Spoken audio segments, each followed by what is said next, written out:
Hi, welcome back guys. This is your friend, the D in WhatIf, with another fanfiction. This is the first part of What If Deku went Class 1B instead of Class 1A. Please give this video a like and subscribe to the channel if you want more videos like this. Now let's get into the fanfic. The first day. In a dark room, a huge man sat on a chair while scrolling through a file on his computer. He finally set his eyes on what he was looking for. A simple video. He started it and began to watch the video. The contents of the video showed a bunch of super-powered teens smashing and destroying robots left and right. However, one of them stood out. He was a young man about average height and had black hair with green highlights on its tips. He also had freckles on each of his cheeks. On each one were 4 freckles arranged in a diamond pattern. He also had large green eyes that sparkled whenever the light shined on them. But what made him stand out from the others was that unlike them, he wasn't able to destroy the robots. From the beginning to the near end, he was constantly trying to score a robot kill, but he wasn't succeeding, either other people saving him from a robot or him not finding one at all. Then the time came for the end when a giant robot was released. Everyone in the arena ran away avoiding the giant behemoth, and so did the freckled boy at first. But he suddenly stopped and looked in fear, not due to the robot, but it's something else. Near the robot on the ground, a girl with small blush marks on her face and brown hair was pinned to the ground under some rumble, with the robot nearing in at such a rate that she was about to be crushed under it.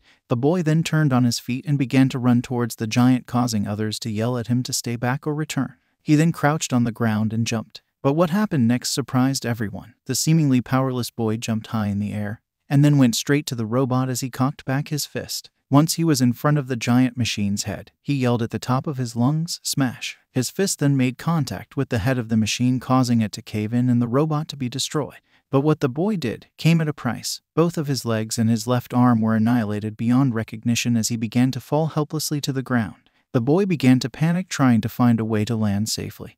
But something then slapped him in the face. It was the girl from before, who he saved, coming to his aid. The boy then began to float above the ground harmlessly. The girl then pressed her fingers against each other and the boy then dropped to the ground as he breathed out what was thought to be a thank you to the girl who was vomiting. The video was then stopped as the man watching it reclined back into his chair, reviewing the events that led to his current condition. He then looked at a roster with 20 names. He began to look through them and his eyes landed on the one he wanted. He began to rub his chin as he said, "Izuku Midoriya, you're quite the case, aren't you? You know you can always expel him like I was planning to do before you threw a hissy fit and took him to your class instead." A gruff voice came from behind him, causing the man to get startled a bit before turning to the source. "No, I won't," the man retorted. "I won't destroy a promising hero's future due to a simple problem that can be solved through hard work." "But he has no." "And you have." The man cut him off. "Listen, you may govern your class like some god who deems everyone worthy or not, but I don't. I at least try to give my students the benefit of a doubt before outing them." "You're acting irrationally," the man said. "We aren't here to be nice. We are here to make students into heroes. The boy doesn't have control over his quirk. I told you to put him in general studies, and if he did a good impression at the sports festival, I may take him in. There are better people out there." "Tisk," the man replied. "You are only saying this due to that purple-haired boy you saw and wanted to put him in your class even though he had no points whatsoever, unlike Midoriya." He stopped and then added, "And isn't our job as teachers to help students who don't understand how to use their quirks to use them? But that will take time and will be a waste of resources." He also chose not to dignify the accusation that was thrown at him. "For you, that might be true, but for me, it will be a good thing. I prefer to work with my students, not simply kick them out on the first day, cause I want them to come here and already be the next All Might." "Now, you're speaking irrationally. The boy will hinder your class and hurt himself during the process. You may think I'm acting cruel, but I truly have his best interest for him." "Hard to believe that." "Act as you like, but you'll eventually reach a point where you'll have to expel him, just as I was planning to do. We'll see about that." The gruffly voiced man then turned around, walking outside the room, but paused a little as he said, "You know what you are doing is truly cruel, letting him dream only for his dream to be crushed midway when the bitter reality strikes him." As he finished his last words of wisdom, he left the room and the other man to his thoughts, who simply said, "Izuku Midoriya, you better not disappoint me. I took a huge gamble on you." The next day, the boy from the video stood in front of a huge gate with a smile on his face. He was now going to UA, the top school for heroes. In his world, around 200 years back in China, a boy was born with the ability to glow, and then other children began to be born with out-of-this-world abilities. Those abilities were eventually called quirks. They could range from simple physical mutations to the ability to control nature itself. And as time progressed, quirks became more and more abundant, but something else began to die. The quirkless are normal people with no ability whatsoever, and one of them was Izuku Midoriya. For the first 15 years of his life, was technically now considered a late bloomer. The boy then remembered his idol's words in his acceptance letter, "This is your hero, Academia." The boy smiled at the words. The entrance exam was truly an eye-opener for him to see truly how late he was compared to others. He wasn't able to score a signal kill in the exam. However, due to his heroic action of saving the brown-haired girl, he was given rescue points which were enough to help him succeed in passing the exam. The boy then walked through the gate as he remembered how he got his quirk to begin with. Him meeting All Might, running to save his friend from the sludge villain after he himself was almost killed by the same villain. All Might saving them for the villain. All Might declaring him as his successor, the harsh training he went through to gain All Might's quirk one for all, and finally the entrance exam. In those last 10 months, his life was truly something out of a good anime. But he shook his head as he walked forward, thinking about how his life has changed to the better, and then he tripped. He looked with a dumbfounded expression as the ground came closer to his face. He internally asked himself, "Is this going to happen every time I come here?" He closed his eyes waiting for the inevitable pain to come to him. But it never did as he felt himself being held. He then asked himself, "Is this going to Wait, this didn't happen last time." Well, it did, but I wasn't held. Maybe it's the nice girl. He looked back to see a floating hand in the air that waved at him as it began to float back to its source. He followed it and then saw a girl which caused him to flush instantly. The girl then walked toward him and said, "Watch out, dude. You know falling on the first day is bad luck." The girl in front of him was his age. She had long curly hair with a very dark green color. In addition to that, she had dusk green eyes that resembled oddly a reptilian look with a set of sharp-looking teeth to add to the mix. The boy looked at her blankly, before realizing he was being talked to and by a very cute girl too, so he said, "Why yeah, thanks for the essay." He internally cursed his damned stuttering habit. The girl looked at him and giggled, "You're a funny one." She stopped and then added, "Well, what are we waiting for? Let's go to our classes." The two then began to walk, and the girl then stopped and said, "Where are my manners? My name is Setsuna Takage." Izuku then blushed heavily as he never spoke to a girl, but then it hit him, for he spoke to the nice girl who saved him from tripping on the entrance exam. He began to remember when she spoke to him, and he remained still as a rock, not even saying a single word. Reality then hit him hard. He never actually spoke to a girl. He then looked at Setsuna and mustered enough courage to say, "I am Hizuku Idoriya, Izuku Midoriya." She looked at him and said, "Not used to people talking to you, are you, big guy?" Izuku blushed heavily as he covered his face with his hands and said, "Is it that obvious?" Setsuna giggled again and told him, as clear as daylight. She noticed Izuku slightly deflating before saying, Now, no need to feel bad. Not everyone is a social butterfly." She then changed the subject quickly. "In what class are you?" "I'm in class 1B. Izuku lightened up as he said happily, "Really? I'm in class 1B too. Are going to be a hero." Setsuna then laughed as she said, "Obviously Mop Top. Why do you think I'm in class 1B? To tap dance." The boy flushed heavily as he noticed his question was really stupid, but tried to talk to her nonetheless. "So how much did you score on your entrance exam?" But then processed what she said to him and said, "Mop Top." "Yeah, Mop Top. Look at how messy your hair is. Consider it as a nickname. We're friends now, aren't we? And friends give each other nicknames." Setsuna informed him as if it's an obvious thing. Izuku stared at her, not believing what he was hearing. He had a friend. He was about to cry from happiness if it wasn't for him not wanting to scare the girl, and possibly his first friend ever, away. "And regarding your first question, I didn't take the entrance exam," she said, confusing him. "I entered through recommendations." The boy then smiled and said, That's wonderful, Takage. It must mean that you have very good grades or are really great Q quirk to enter through our recommendations. I see, congratulate for us such an achievement." The girl smiled at him. Even though she wouldn't admit it, she was afraid that some of the students might look down on her due to how she entered the hero course, saying she cheated or took the easy route around. "Thanks, Mop Top." The boy's sweat dropped at the nickname, but he can live with it. He had been called worse through his quirkless years. As the two continued to walk toward their class while talking to each other, or rather Takage talking while Midoriya stuttered all the while, they eventually looked at the time and it was getting closer to the beginning of the class. This caused Setsuna to huff, saying, "Man, what the heck is this place? A maze. We've been walking around forever and haven't gotten any closer to our classroom." Izuku nodded his head, noticing that they are lost through the corridors of UA. He then had an idea when and said, "Well, maybe we can use the map of the building in the school guide that we got along with our uniforms." The girl smiled at him and said, "Well, what are you waiting for, Mop Top? Cough up that map." She then detached her hands, catching Izuku by surprise, who thought that this might have a relation to her quirk and went searching all over his body, causing the poor boy to go nuclear red. He looked at the girl who was smiling mischievously at him and asked her, "Takage, what are D doing to me?" Setsuna smiled and giggled. "I have no idea, what are you talking about, Mop Top? I'm searching for the map." The boy swallowed heavily as he informed her, "I am sure that the map isn't on my stomach." The girl looked at him with a naughty gleam in her eyes as she said, I know, but don't worry. The boy then began to have steam go out of his ears due to the girl's remark, but stopped when he felt her hands leave his body and moved to his backpack and got the school guide. She then said, sorry there, I went a bit overboard. She then opened the school guide and cheered onwards as she walked in front of him. The boy took a moment to calm himself down as he said, no problem. The girl looked back at him and said, but damn, you sure are ripped under these clothes. This remark was enough for him to almost faint, but he powered through. They both walked in silence, but Izuku decided to break the ice, so he started the conversation. So how was your trip here? My mom sure cried a lot. Seriously, that's the best I can do. Now she'll think I'm weird and won't talk to me anymore. Setsuna then laughed. You have no idea what my parents did. My mom threw me a party while crying. My dad threw a hissy fit saying that he will kill anyone who dares to touch his little angel. So be ready when you become my boyfriend. The boy flushed heavily as he said, what? The girl giggled. Calm down, I'm joking, she said before adding, or am I? This caused the boy to blush again, but if he had to tell the truth, he was honestly happy with this. He could that Takage didn't mean any harm toward him, but was only teasing him. It was what friends did with each other, right? He was cut out of his thoughts when Setsuna said, we're here. The boy looked and saw a large door with one bee on it. He mentally began to pray that neither Kaken nor the scary boy from the entrance exam was there. But he also hoped the nice girl from the entrance exam was there. He still had to thank her for offering to sacrifice her points to help him pass. He was then nudged by Setsuna, who told him, well, what are we waiting for? Let's go inside. Setsuna went through first and she seemed to be looking for someone. As Izuku mentally prepared himself as he said, calm down, Izuku.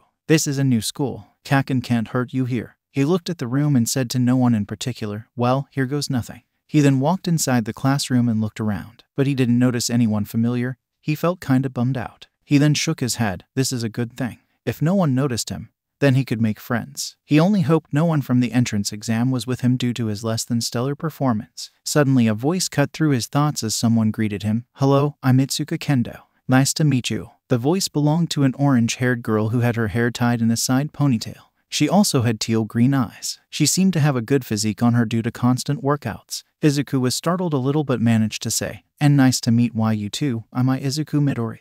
The girl then said while sheepishly smiling and rubbed the back of her head, sorry if startled you there. He then told her, and no problem. He then walked away as his eyes caught a familiar sight of a brown bob-cut hairstyle. He mentally screamed, it's the NCE girl. He made a beeline toward her. Once he was in front of her, he began introducing himself. Hello there, I'm Izuku. He then noticed that the girl wasn't the one he knew, but was someone who looked extremely similar to her. The girl looked at him through the bangs that covered her eyes with curiosity and something else. Fear maybe. She then asked him, are talking to me? Seeing the damage was already done, Izuku tried to salvage what can be saved. Oh, of course. He told her, hoping to trick her and not hurt her feelings. The girl was not convinced. She sighed disappointedly. She truly hoped the boy was actually talking to her, but it was clear he wasn't, and he was trying to spare her feelings. So she said, there's no need to spare my feelings. You thought IW was someone else. Izuku slumped on the desk near a window close to the girl as he said in shame, why yeah, I thought you were someone from my entrance exam. He looked at the girl who lowered her head in sadness, but he then added, but that doesn't mean IW wouldn't like to know you be better. I'll start. My name is Izuku Midoriya.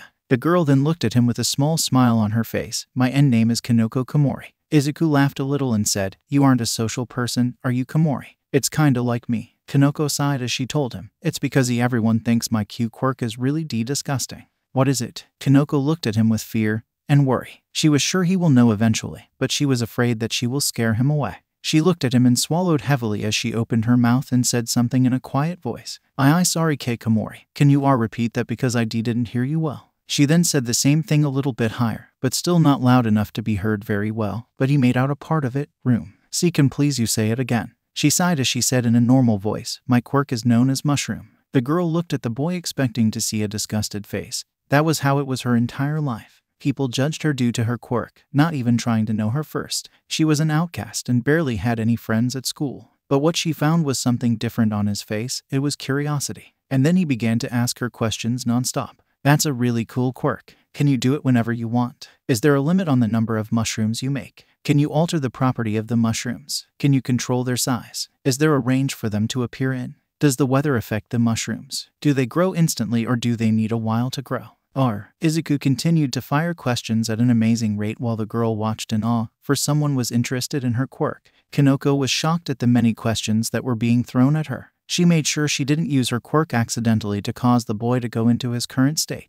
But at the same time, she felt flattered that the boy was genuinely excited about her quirk. It brought a smile to her face, but she then noticed the boy going blue from the lack of breathing. "Ah, Midoriya, I think you should breathe. You don't look too good." The boy was then snapped out of his muttering spree as he looked at the girl. He then blushed heavily as he realized what he was doing, and quickly apologized. "Sorry, I didn't mean to look creepy, but I'm really like analyzing cute quirks." Kanoko laughed softly as she told him, "And no harm done, Midoriya." Both sat in comfortable silence for a moment, before an idea popped into Midoriya's head as he asked Kanoko, "Hey, Komori, how were you able to defeat the robots in the E-entrance exam?" The girl took a thinking position before answering. "I just spread my mushrooms all across the robots' bodies, causing them to malfunction and fail." The boy looked at her and nodded his head, unconsciously saving this little bit of information for later on. Suddenly, a loud yell caused both teens to jump in fear as a boy approached Izuku shouting, "Hello, are you Izuku Midoriya?" The boy was taller than Izuku. He had silver hair and weirdly shaped eyebrows. He also had sharpened teeth. Izuku's fight or flight responses kicked in, or rather answer quickly to avoid a beating instincts kicked in. He looked at the boy with discomfort, as he answered, readying himself for the worst, which is a beat down on the first day of school. "Why yeah, that's me." The boy looked him up and down before speaking once more. "I quote MTETSUT. He was silenced by a floating fist to the head. Both Izuku and Kanoko looked and saw Setsuna come to the boy and grab him by the ear. She then proceeded to yank his ear, causing him to yell out in pain as he begged for mercy. "Didn't I specifically tell you to tone it down while you're speaking to him?" Setsuna asked the boy, who looked like a defeated puppy. "I know," he said as the girl yanked his ear even harder. "Geez, I'm sorry, alright. I didn't mean to scare him. I told you he was a bit jumpy, so why didn't you listen the first time?" she said as she finally released him. He then began to rub his ear with a pouty look on his face. He muttered something under his breath that the startled duo didn't hear, but Setsuna heard and blushed a little. The boy then looked at Izuku and said, "I'm sorry if I startled you there, but I mean no harm." He raised his arms in the air as a signal of peace. He then added, "Setsuna told me about this new guy she met, so I just wanted to meet you. Sorry if I came off a little bit extreme or intense." Izuku sighed in relief as the situation was cleared. He waved his hands and said, "No problem. No harm done." He then added, "As you already know my name is Izuku Midoriya. Yours is Tetsu. "Yes," the boy exclaimed loudly, only for him to get bonked on the head again by Setsuna, who was standing near him. The boy once apologized to Izuku, before noticing the girl's presence. "And who are you?" The girl in question blushed at the inquiry, but said in a quiet voice, "I'm Kanoko Komori." The boy nodded his head, and then said, "Well, you know who I am. As for the queen of reptiles over here," he said while pointing a finger at Setsuna, "she's my friend Setsuna Takage." "It's nice to meet both of you," Kanoko said in a shy voice. However, the resident lizard lady had a playful gleam in her eyes as she looked at Kanoko and Izuku. Tetsu noticed the gleam and shivered as he knew nothing good could come out of it. Setsuna then went and laid herself on Izuku, saying, "Izuku, how could you do this? On the first day of school and you already found a new girl. Was I not good enough?" Kanoko looked at Izuku with surprise as she tried to comprehend what she just heard. The green-haired boy now was a blushing mess because a girl was pressing her body against his. He also steamed due to Setsuna's accusation. Takage, what are you saying? We aren't like that. We just met today." "Not yet," the girl whispered to him as she took a seat behind him. Tetsu then sat in front of him and whispered to him, "Don't worry, you'll eventually get used to it." "I sure did. Thanks, Tetsu. Just call me Tetsu. My name's kind of a mouthful." "Yeah, right. So are you guys a couple or not?" Kanoko asked, not understanding the situation anymore. Izuku blushed heavily as he waved his arms back and forth. "What? No." He was then interrupted by the class door opening and revealing a very huge man entering the room.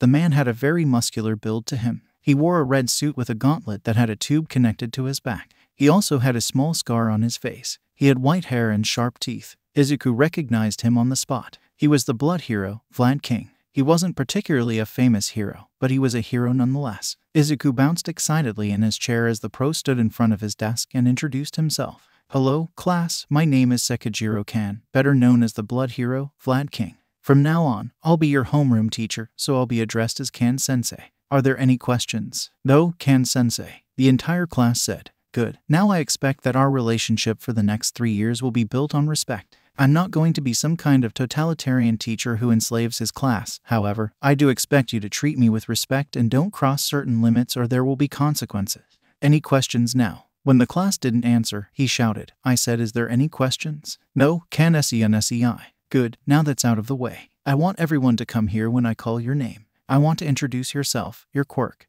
and what hobbies you like to build a better sense of familiarity between the students. He saw the entire class nodding their heads, so he picked up a roster and said, Yui Kodai. A girl with dark hair shaped in a bob cut style came up front. She had blue eyes, but her most striking feature is her expressionless face. I'm Yui Kodai. My quirk is called size. I alter the size of the things I touch with my fingers, and the effect wears off when I press both hands together. I like to read manga and watch anime.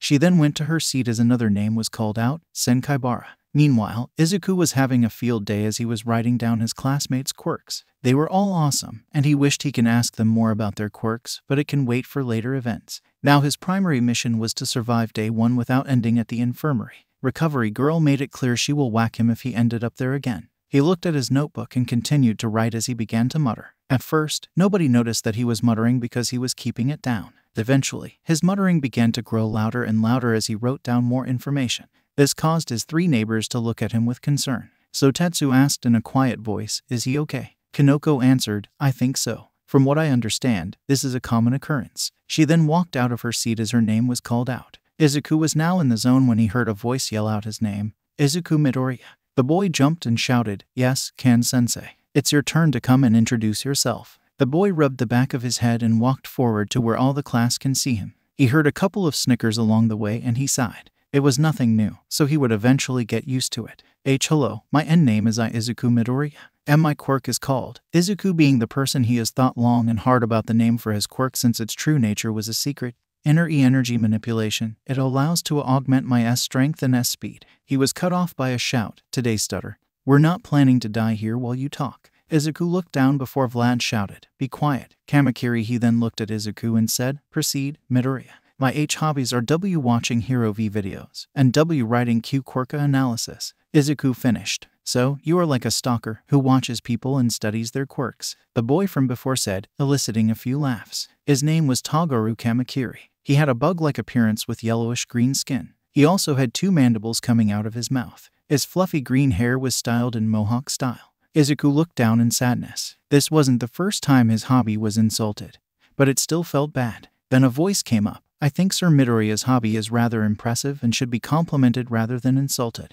In hero work, it would be most beneficial if we had an idea about the villain's quirks rather than being taken by surprise. It's an important skill. Izuku was shocked that this particular thing was being complimented and looked at the voice. It was a boy who resembled a beast. His name was Jiroda Shishida. No one asked you for your opinion, Bigfoot. Togaru shot back. Shishida is right. The ability to know your enemy's quirk is a good thing and can help a pro limit the battle time and keep public damage to a bare minimum if he already had an idea about the villain's weakness. Vlad then looked at Togaru. Kamakiri, keep up the wisecracks, and you'll end up expelled faster than you can produce your blade.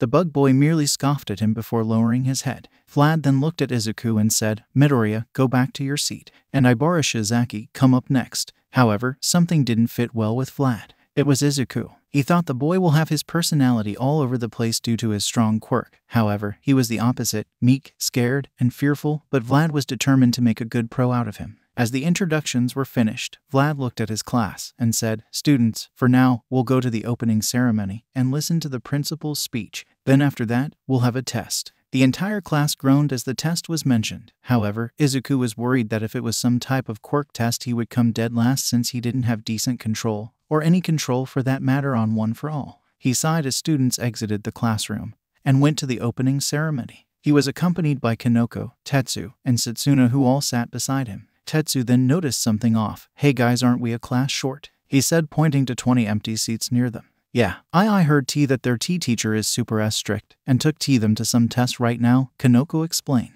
Well, this isn't our problem, Setsuna said as she laid back on her chair. Izuku was lost in his own thoughts, only hoping that the test isn't a quirk test, not even thinking about what was happening. The principal then came along and gave a speech making a few announcements, such as a new mysterious teacher which Izuku knew who he was, and UAS planned to enforce a new dormitory system perhaps in the next year or the second semester. When he finished, everyone was excused, as Vlad announced, All right, go and get in your gym uniforms. It's time for the quirk apprehension test. Everyone cheered excitedly except Izuku, who sighed sadly knowing he was going to fail this test. Noticing his foul mood, Setsuna asked him, What's the matter, Green Bean? It's just, The boy sighed. Before answering, I can't control my quirk that good, and I don't feel like looking like a fool than I already. You know this school's role is to help us control our quirks, right? The girl told him in an all-knowing way. The boy laughed, before replying, I know, but it's just, how can I be like All Might if I can't control my quirk? That's the thing, you aren't All Might. Geez, Green Bean, you're on your first day. And you already want to be number one, ego much. The poor boy quickly shook his hands trying to defend himself. No, that's not what I. The girl snickered at him. I know, Green Bean, just relax. My point is just don't try to reach the impossible on the first day. We're here to make mistakes, so we don't do them out on the field. So just take it easy. She then lifted her fist and said, fist bump. The boy's face flushed as he fist bumped her and then went to change his clothes. In the locker room, everyone was changing to their gym uniforms when Tetsu yelled, startling Izuku, dude, where did you get all these scars? That's so manly. Izuku, who was used to working shirtless with no one seeing him, was afraid, so he quickly answered, training. He didn't want them to know about his past, and that he was a quirk practice dummy, especially for Kaken. Sir Midoriya, I must admit, to push yourself to such lengths to strengthen your quirk, gaining these scars along the way must have been painful. The Beast Boy said while raising his hand, respect you for such a strong will. We never got to be introduced properly to each other. My name is Jiroda Shishida, a pleasure to meet you. Izuku grasped the Beast Boy's hand and shook it, saying, pleasure's all mine, Izuku Midoriya. After that, everyone went back to putting on their clothes, but when they were about to leave, they heard someone shouting. That voice was enough to make Izuku quiver like a leaf. That test was so fucking easy. I completely aced it. The voice belonged to a boy with ash blonde hair. His name is Katsuki Bakugo, or as Izuku calls him, Kaken. Another boy with red hair. Yeah, you totally killed that ball throw test. And so did Monoma. Shut up, shitty hair. Don't compare me to that copycat freak, Bakugo shouted while his hands sparked with small pops from his quirk. Explosion. Tetsu frowned and said, so unmanly. He suddenly felt someone hide behind him. He looked and saw Izuku hiding. Concerned, he asked the boy, Midoriya, is there something wrong? The boy whimpered a response. No, let's just leave. The bigger boy didn't know what happened, but he could tell that the newcomer was the cause of it, so he nodded his head and headed out with Izuku. On the field outside, everyone saw Vlad with a small digital timer and a paper sheet. He looked at them and began to explain what was going to happen. Listen up, maggots, now. You're all going to participate in 8 different events. This is only a test to gauge your control over your quirks, so don't feel bad if you fell behind. Any questions? No, sensei. Good. First, the 50-meter dash, he announced. First up, Tsunotori and Yanagi. The two mentioned girls went to the start of the line. Back with Izuku, he was stuck with his thoughts on how to use his quirk. How can I use one for all without hurting myself? I mean, can only go 100% or 0. And every time I go 100% like All Might, I break my body, so how? Suddenly a thought hit him as Vlad called out the next two. Why am I trying to use 100% of my power? I was built in a hurry, unlike All Might who trained for years to master the quirk. It's like Takage said, I'm not All Might. He then heard Vlad say, Rin and Shota, come up and get ready. Izuku was then deep in thought again. He found a solution to the first problem, which was not breaking his bones with too much power, but how he will use it. He can't just put all the pressure on one part. Even at a low percentage, one for all might do damage to him. He then remembered something Kanoko told him when they first talked. I just spread my mushrooms all across the robots' bodies, causing them to malfunction and fail. This was the last piece of the puzzle. How stupid of me. It's like the egg in the microwave. Instead of focusing on the egg alone, I also focus on the microwave too. He was called out of his thoughts when Vlad King called him. Midoriya and Kendo up next. The boy walked to the starting line with a thoughtful face, deciding to try his new theory out. When he reached it, Kendo said, no hard feelings, Midoriya, but I'm going to beat you. Both students got ready, but Vlad watched Midoriya. He wanted to see what he will do. Will he break and fail as he did in the entrance exam? Will he have at least some decent control over his quirk, or will he decide to do it normally? The first case was something he hoped never happened. The second was something that would impress. And the last was something that he wouldn't mind, since his students' safety come first. As both students took a running position, something began to happen with Midoriya. Midoriya took a deep breath and allowed his quirk to flow through his entire body. His body at first glowed with red veins, grabbing everyone's attention. It then disappeared and was replaced by green lighting that surrounded his entire frame, but Midoriya held a pained expression. Vlad wanted to stop him, but then noticed that along with the pain was concentration, as if he was focusing on something. Izuku during that time was focusing on lowering the power percentage. When he activated that new form, his whole body rattled, so he quickly began decreasing the power till it reached about 4%. He sighed as his body now felt comfortable with the power, rolling his joints to make sure that nothing was wrong. Seeing that both of his students were now ready and not going to break themselves, Vlad yelled, ready, set. The two then readied themselves to run, go. In a blare, a green streak of lighting ran the 50 meters, surprising everyone. The machine recording the results then announced 3.19 seconds, 5.12 seconds. Kendo looked at Izuku and said, "Damn Midoriya. Who knew for such a shy guy you had such speed?" Izuku laughed awkwardly before saying, "Why, you were good too." Vlad then came up to them and said, "Move it, you two. We still have things to do." The two apologized and quickly went to the rest of the class. However, unknown to them, Vlad was happy Izuku Midoriya, whom Eraserhead, his colleague, deemed with no potential whatsoever, proved him wrong. "In your face, Eraser. I told you he only needs time to control it," Vlad said to himself. Now then came the grip strength test. Most of the people did average on it, except for Shishida, who went beast mode, lifting about 500 kilos, and Kendo, who enlarged her fist to try and crunch the machine, only for her to get 320 kilos. Finally, it was Izuku's turn. He swallowed heavily since he wanted at least a decent score with this one, since his quirk is strength augmentation in the first place. He felt it would be kinda lame if he didn't at least get in the hundreds. So he then activated his quirk, allowing it to flow through his body as he grabbed the lever and pulled on it with all his strength at 4%. It finally beeped, giving him a score of 135 kilos. Sure, it wasn't the best, but still better than nothing. He still felt tired due to the use of his quirk, and his body was crying out for him to stop. Next was the long jump. The horse girl, or pony Tsunotori, used her horns to fly across the pit, while Setsuna disassembled her body and floated through it with ease. Izuku was truly astounded by his classmates' quirks. His only regret was that he didn't have his notebook to record them while in action. Finally, it was Izuku's turn. He activated his quirk and jumped, only for him to land a couple of centimeters away from the end of the sandpit. He walked out of it with a sad look on his face. His friends noticed this and went to him. "Come on, don't feel bad. You did great out there. You were so manly." Tetsu was the first to speak. "Yeah, dude, chill out. Like I told you, everyone is destined to fail once in a while," Setsuna said, with Kanoko nodding her head shyly. Izuku felt a little better and said, "Thanks, guys. You can thank me by taking me out on a date," Setsuna said, causing him to go nuclear red. They were cut out of the moment by Vlad saying it's time for the repeated side steps. Everyone did fairly in it, except Izuku, whose legs were killing him for the use of his quirk. It was actually Kanoko who shined this time, as she used her quirk to create bouncy mushrooms to give her a perfect score. Then the time came for push-ups and pull-ups, to which Izuku was in the top 3, not even needing to activate his quirk. All Might's training really put him through the ringer, so this wasn't too much. And now came the ball throw. Izuku watched as Kendo enlarged her fist to throw the ball to a good 500 meters. Shizaki used her hair to tie around the ball to fling it far away, while Setsuna simply detached hers and floated till it wasn't in sight anymore. Then his turn came. He walked up to the circle, activated his quirk, and was about to throw the ball when he felt someone hold his hand. He looked up to see his teacher stopping him. The man looked him in the eye and said, "Midoriya, in this one I want you to go all out." "But, sir," he was cut off by Vlad, who said, "I know you break your bones when you go all out, but that isn't an excuse. Tell me, what will you do if you had a villain who needs you to go all out? Will you punch him and then break and need to be rescued yourself?" "What? Of course not." "Well, that's what I see currently. Listen, Midoriya, I'm not saying this to discourage you or anything, but sometimes in real-life cases, you have to go all out." He then patted the boy's back and said, "Prove me wrong. Prove to me that you can go all out and still be able to fight." Back at the sides, the students were wondering what was happening with Midoriya and their teacher. "So what go on?" Honi asked in broken Japanese, since she was an exchange student.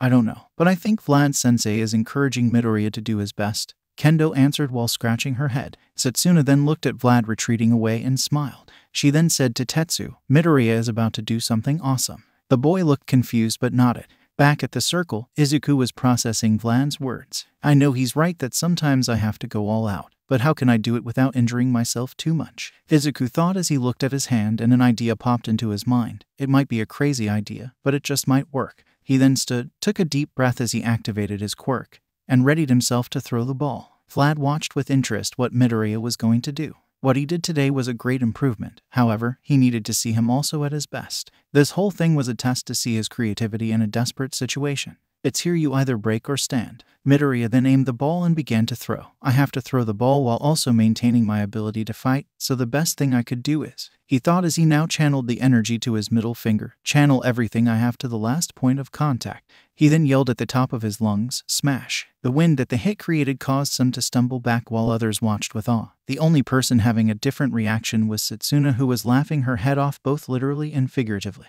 Vlad looked at the dust cloud, which formed around Izuku, with a proud look as it cleared. It revealed Izuku holding his middle finger, which was bruised and definitely broken, as he told his teacher, "Sensei, you see this? I went all out and I can still fight." Around the corner of the field, All Might poked his head as he looked at his successor and asked himself one question. "What the heck, young Midoriya? When did you become so cool?" No one can escape his past. "Sensei, you see this? I went all out and I'm still able to fight," Izuku exclaimed, as he lifted his fist with his middle finger definitely broken and clutched it. His face was stretched into a smile with tears threatening to fall, but he didn't show any pain, which was most likely due to the adrenaline rush. Vlad nodded his head in approval as he said with a smirk, "Midoriya, 705.3 meters. He then walked over to the boy and said, "Midoriya, do you think you can still continue, or do you need to go to Recovery Girl's office?" The boy looked at his finger. It was broken, bruised, and most importantly an unhealthy shade of purple. Against his better judgment, Izuku said, "I think I can still go." Vlad gave him a skeptical look but nodded. "All right then, next up, Shihei Kiwara." But when Izuku left, Vlad added, "I can't wait for the sports festival to rub this in Eraser's face." Midoriya returned to his class as the boy who was called passed by him with a scowl. He could tell why the boy was upset, because his quirk, which allowed him to merge with black-colored objects, didn't do him any good here. The boy stood there for a moment trying to control the pain that just caught up with him when he was overwhelmed by his classmates asking him many questions. Tetsu first jumped at him and said, "Man, that was so manly. You threw the ball so far away. How strong are you?" The boy blushed at what he perceived as a compliment. Setsuna then came up and said, "Dude, that was so awesome. You totally killed it." She then hugged him on purpose, knowing she will get a hilarious reaction out of him, and on cue the boy had steam coming out of his ears and nose. When the girl let go, he tried to regain his composure. When he felt a small tap on his shoulder, he turned and found Kinoko holding a small mushroom. She then said, "Eat this." He raised an eyebrow, remembering how he got his quirk. The memory alone caused shivers to run down his spine. She then added, "It's a painkiller mushroom. I can see that you're in pain, and this one will numb the pain for a bit." The boy smiled at the girl and said, "Thanks, Komori." The girl blushed and said, "You're welcome." On the side, a certain orange-haired girl was watching the boy with great interest. He had such huge power, and it made her wonder in a match between them who would win, his strength or her skills. She also had a couple of questions she needed to ask him right now. "Midoriya, can I ask you a question?" The boy looked confused at Itsuka and nodded his head. "Sure, what do you want to know?" "How does your quirk work?" She asked straight and direct. She was never for beating around the bush. "Well, it just gives me super," Izuku said, only to be cut off by Setsuna, who said, "Listen, Green Bean, we heard that part, but we want to hear the mechanism of your quirk. How does it work in the first place?" Izuku looked at her as he began thinking about an answer. He knew from his idol that his quirk crystallizes energy and stores it, allowing the user to access it, so it could be considered a battery of pure energy. Izuku looked at her and said, "Well, my quirk is kinda like an internal battery that I use once I tap into it. The energy then flows through my body, giving me super strength and speed." Kendo looked satisfied with this answer, but asked another, "So that was your full strength?" "Well, not really," the boy answered. Silence filled the air as everyone looked at him amazed until Tagaru decided to break it and said, "How that wasn't your full strength?" "Well, Vlad-sensei wanted me to use my quirk at full strength, while also keeping my ability to fight, so the best solution was to only use one finger. That also cost me some distance," the boy explained. Tagaru scoffed. "No matter, I'll crush you, stutter." This caused Izuku to shiver at the hostility the boy was emitting. "Did I do something to anger him?" Izuku asked, getting confused looks. The bug boy had it out for him from the very start without a reason. He sighed. He was used to Kaken, so he can get used to Kamakiri. At least, he won't beat him. Setsuna then asked him, "Say, Green Bean, didn't you say that you didn't have much control over your quirk? How come you controlled so well today?" She remembered their conservation before going to change their clothes, and what he said. Izuku answered her, "Well, it was thanks to you and Kinoko." The girls looked at him and said, "Us?" "Yeah, at first when I was using my quirk, I always went 100% trying to be like All Might, but Takage reminded me that I'm not him, so I lowered the power percentage. And then I remembered how Komori defeated the robots in the entrance exam by spreading her mushrooms all over their bodies. So I decided to try the same thing with my quirk on my body," the boy answered, and then bowed to the girls and said, "Thanks." Kinoko blushed, while Setsuna laughed at him and said, "Don't mention it, Green Bean. What are friends for?" Suddenly Vlad yelled, "Come on, maggots, we still have 3 tests to complete." Next was the flexibility test, which Izuku did decent on given that his finger was broken. It was followed by seated toe touch, which he also did decently. It was then followed by the endurance run. It took about 15 minutes for half of the class to give out, and a couple more for another 5 to throw in the towel. The remaining 5 were Kendo, Izuku, Tagaru, Pony, and Shishida. Pony looked at them and said in English, I can go for weeks. My quirk gives me the natural advantage. Izuku replied to her in the same language, my quirk kinda helps out too. The girl's eyes widened in delight as she said, you know English. The boy nodded as the girl smiled happily saying, finally, someone I could talk to. The boy understood where Pony was coming from. Being a foreigner must be hard for her, and having someone who can understand her could help her greatly. Maybe he should give her a couple of lessons in Japanese. It then took a couple of more minutes for the remaining 5 to throw in the tower, with Izuku being third, Shishida second, and Pony first. Now, they all stood in front of Vlad, who was calculating the results. He looked at them and said, here are the results. Midoriya looked for his name and was awed. He was in the 5th position. He wanted to cry, but he didn't want to look like some crybaby in front of his friends. Vlad then said, now regarding the results, those tests only showed your skill with your quirk, and some were at a disadvantage, not able to use their quirks at all. For all of you to know, these tests don't define who you are. I saw that you all tried your best. Some of you used your quirks creatively. Others made up for their inability to use their quirk by pushing their bodies to their limits, and some put up a good show. Now for those on the top, don't get too comfortable with yourselves. Always work hard. Those in the bottom, don't feel bad. We'll work from the bottom up. He noticed that there was no other reason to keep them, so he said, all right, go to class and get your syllabus. He then turned to Midoriya and said, Midoriya, go to Recovery Girl's office, here's a slip.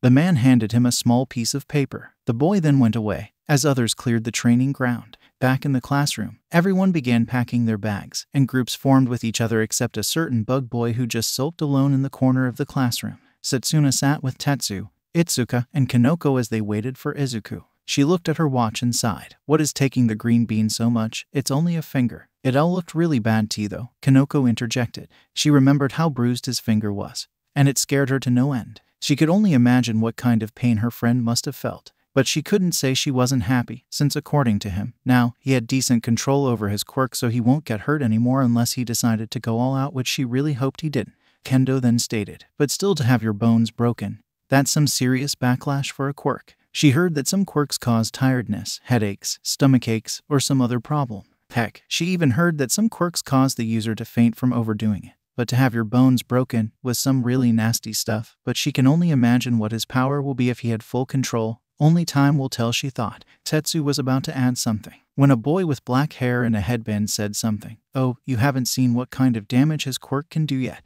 This was a small display. Tetsu then looked at the boy and said, what do you mean, Awase? The boy looked at him and said, I mean, he got off lucky this time. I was in the same arena with him, and I have to say that he left one heck of an impression. He said, remembering how Izuku easily leveled the 0-pointer into the ground. A voice spoke up. Can we stop talking about the lame-ass stutter like he's freaking All Might? Togaru said, clearly annoyed with the subject the class was talking about. Setsuna, who had enough of his attitude, walked up to him saying, hey dude, what's your deal with Midoriya? The moment he spoke, you began picking on him. She was truly angry that the bug boy showed such hostility towards her friend. She never liked bullies, and she wasn't going to let one get his way. If she didn't know any better, she would say that Togaru was here just to fight, not become a hero. The boy pushed her aside and said, keep your opinion to yourself, lizard wretch. You don't see me snooping around your personal business. He then walked away from her toward the door. Setsuna couldn't believe what she heard. Did he just call her a wretch? It just got personal. She looked at him and said, come back here. She lunged forward only to be intercepted by Tetsu, who held her back, saying what Togaru did wasn't manly. Wanna come at me, wretch? Togaru said as he brandished 2 blades from his wrists. Jiroda then stepped forward and said, now please let's calm ourselves down. We're going to be classmates for the next 3 years. So can we at least be civil in our conversations? He finished trying to de-escalate the situation that went from 0 to 100 in a mere moment. He looked to Setsuna, who seemed to have calmed down, for Tetsu to let go of her. He then said, now, can we talk with each other calmly? The bug boy scoffed and left the room as he told them, I have better things to do with my life than talking about some lame-ass stutter. Setsuna, although calm now, was boiling with anger. She didn't know what this guy's case was. He began to pick on Midoriya the moment he walked to present himself. It seemed that the bug boy took a personal annoyance with Izuku's mere presence. This caused her to frown before letting out a sigh as she felt her anger slowly disappear. Tetsu was sharing a similar feeling as he looked at the bug boy's retreating form. He didn't know what his problem was, but he knew he couldn't let him harm his friend just cause he feels like it. Well, that went as horribly as possible, Kosei Tsuburaba said. He was a boy with brown hair. Setsuna then said, okay, aside from the unnecessary comment, And now that the pain in the ass is gone, she said through gritted teeth, let's get back to business. She said, cheerfully, eliciting a few sweat drops at how her mood flipped from planning Tagaru's murder to chatting happily. She then looked at Awais and ordered him, tell me everything you know about the green bean. The boy scratched his head. Well, as I said before, I was with him in the entrance exam, but I don't think he remembers me, not that I think he wants to. Honestly, he was very plain, and he didn't do much. Hell, he couldn't even destroy any robots. He had to be saved every time he tried to. This caused confusion to envelop the class. The main question was how a person with a strength quirk wasn't able to fight robots. He should have torn right through them. But Midoriya has a strong quirk, so how wasn't he able to destroy the robots? Senkaibara asked the question on everyone's mind. I don't know, Yosu said as he shrugged. I'm just saying it as it happened. For most of the test, he was trying to fight the robots quirkless, but seeing the backlash, I can't say I blame him. Though, he was able to level the zero-pointer. This information got wide eyes from all the students except those who entered through recommendation. Juzo Honuki then asked, the what? Juzo was a male with sandy blonde hair. But his most striking feature was his face, which resembled that of a skeleton since he had no lips or visible nose. Everyone looked at him. And Manga Fukadashi showed through his thought bubble a phrase that said, it's a giant robot. Huh, Setsuna said, but then asked, can you guys please explain what the zero-pointer is? No problem, Lady Takage. You see, the zero-pointer is a giant robot about 7 stories high. We were told that it was an obstacle that we should avoid at all costs, and seeing it in person I know why. Jiroda explained. And yet the green bean still went against it. Man, he's full of surprises, Setsuna said, imagining Midoriya defeating the huge robot. Yeah, but why did he do something so unnecessary? Kendo asked, trying to understand the reason why Izuku went after something that was virtually equal to zero.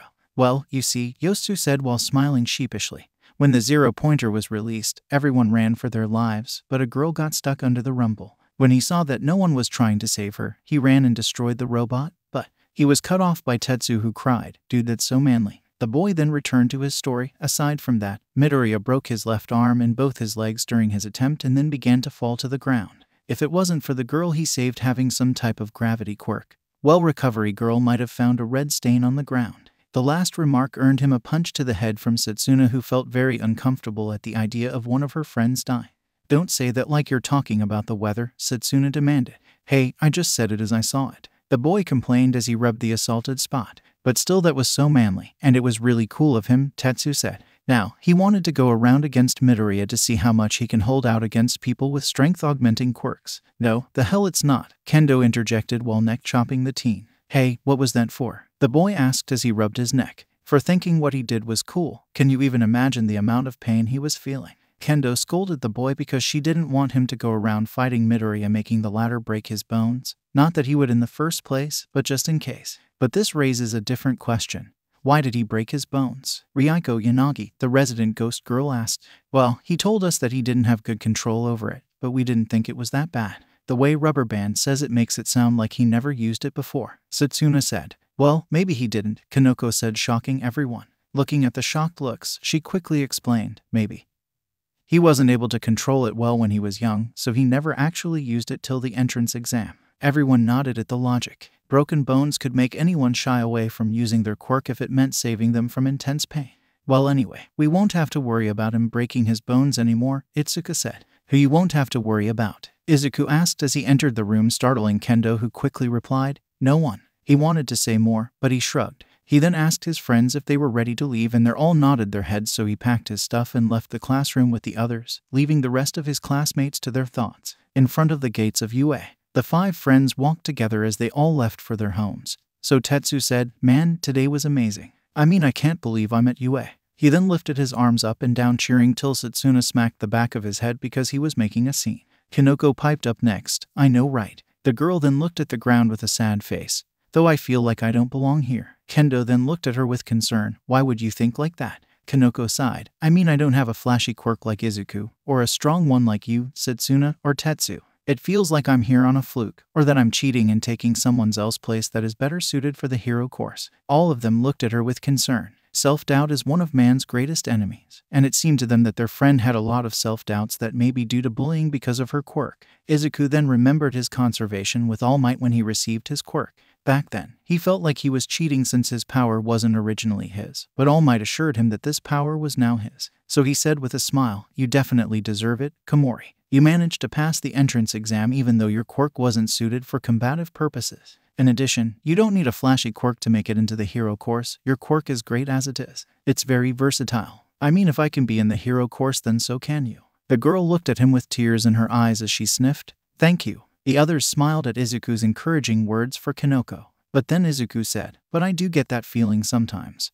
But I never let it hold me down because I have expectations to live up to." This quirked Setsuna's interest, so she inquired, "What do you mean, String Bean?" "I mean, for most of my life no one ever believed in my dream of becoming a hero. But one day someone did. I just hope that I live up to his expectations." He finished as he looked into the distance with a thoughtful look. All of his friends looked at him with awe and newfound respect, but at the same time with worry, seeing how much he carried on his shoulders. Tetsu first spoke as he wiped some tears. "Man, Midoriya, you're so manly. That's so awesome of you to carry such a responsibility." He saw the passion that Izuku's words held when he spoke about his dream. It was truly inspiring. "Wow, Midoriya." Kendo looked at the boy with newfound respect. She understood his words, and where he was coming from. Like him, no one truly believed in her dream of becoming a hero. They always said that her quirk wasn't useful, and always put her down. Only her parents believed in her dreams. Her father trained her in martial arts and helped her find her own style of fighting. That's really inspiring. Kinoko looked down to the ground as she thought about Midoriya's words. She always wanted to be a hero. She had a good life, but from the looks of it and how Midoriya spoke, it seems he didn't, or at least had it rough from the get-go.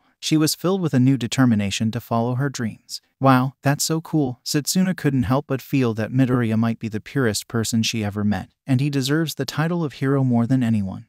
She whacked him on the head, causing him to yelp in pain. The other three looked at her in shock as if she lost her marbles. "Listen, Midoriya, what you said is truly inspiring and all, but you need to chill out. For goodness sake, you're a first year and I only met you, and I can still see you holding the heaviest set of responsibilities on your shoulders. You need to relax, or you won't be able to make it past the first semester, let alone the first year." If only she knew about One for All, he thought, but he then added, "But I have to be a great hero to make him proud." "If he truly believes in you, he would be proud either way," Setsuna told him. The boy lamented on her words. He remembered how All Might told him how proud he was when he made it into UA, or when he was able to finish cleaning the beach. He smiled and said, "Thanks, Takage. I'll take your words to heart. I'll try to see chill out." The girl then patted him back as she said, "Great for you, String Bean." The boy looked at her and said, "What happened to Mop Top or Green Bean?" The girl chuckled as she said, "I didn't like them that much." But then she asked him, "But I have to ask you something. Why did you take so long at recovery, girl?" The boy shivered as he recalled his encounter with the old lady. Let's just say that he didn't know old people's canes can be so painful. She tends to take her time. The boy answered quickly as he suppressed a shiver. "Okay," Setsuna said, not fully convinced. She then thought of something and said, "What will you call your new move?" "Huh?" the boy asked, confused. "I think she means that move you did when we raced on the 50-meter dash," Itsuka explained.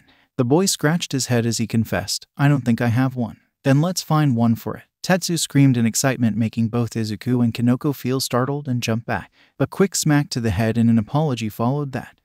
Let me think of something," Izuku said as he rubbed the back of his head. "Well, you seem to be covered in energy," Kinoko interjected. "How about I name it Full Cowling?" Izuku asked. His friends thought about it and nodded their heads. "Thanks, guys," the boy said. Setsuna then put her face in his, causing him to go red as she whispered, "You can thank me with a kiss." The boy turned even redder than before as the girl laughed. Izuku laughed once he composed himself, along with the others as they left the school. Unknown to Izuku, a pair of crimson eyes were burning holes into his head. Katsuki Bakugo was no happy camper. He came to this school to show them who's the new top dog around here. But to his surprise, he was shown up by not only one, not only two, but by three fucking people. He was shown up by the ponytailed wretch, the icy hot bastard, and the copycat freak. But what annoyed him the most is what the copycat did. He used his quirk to pass the ball throw exam. He tried to attack the freak only for him to be captured by the teacher. The sleeping-looking bastard told him if he ever tried that again, he will be expelled. He couldn't believe his ears. The Katsuki Bakugo threatened with expulsion. He wanted to blow the teacher up, but he swallowed it. But still, something else was annoying him more than what the copycat freak did. He actually couldn't pinpoint it. It was like pain that he couldn't get rid of. It was like a thorn in his side that can't get out. This reminded him of the only thing that ever gave him this feeling, or rather the only person. Deku, he thought with anger, but he knew the nerd won't come here. He made it crystal clear that if he ever did, he will kill him. But he couldn't shake that feeling that accompanied the boy. It only increased when he arrived at the changing rooms after the exam.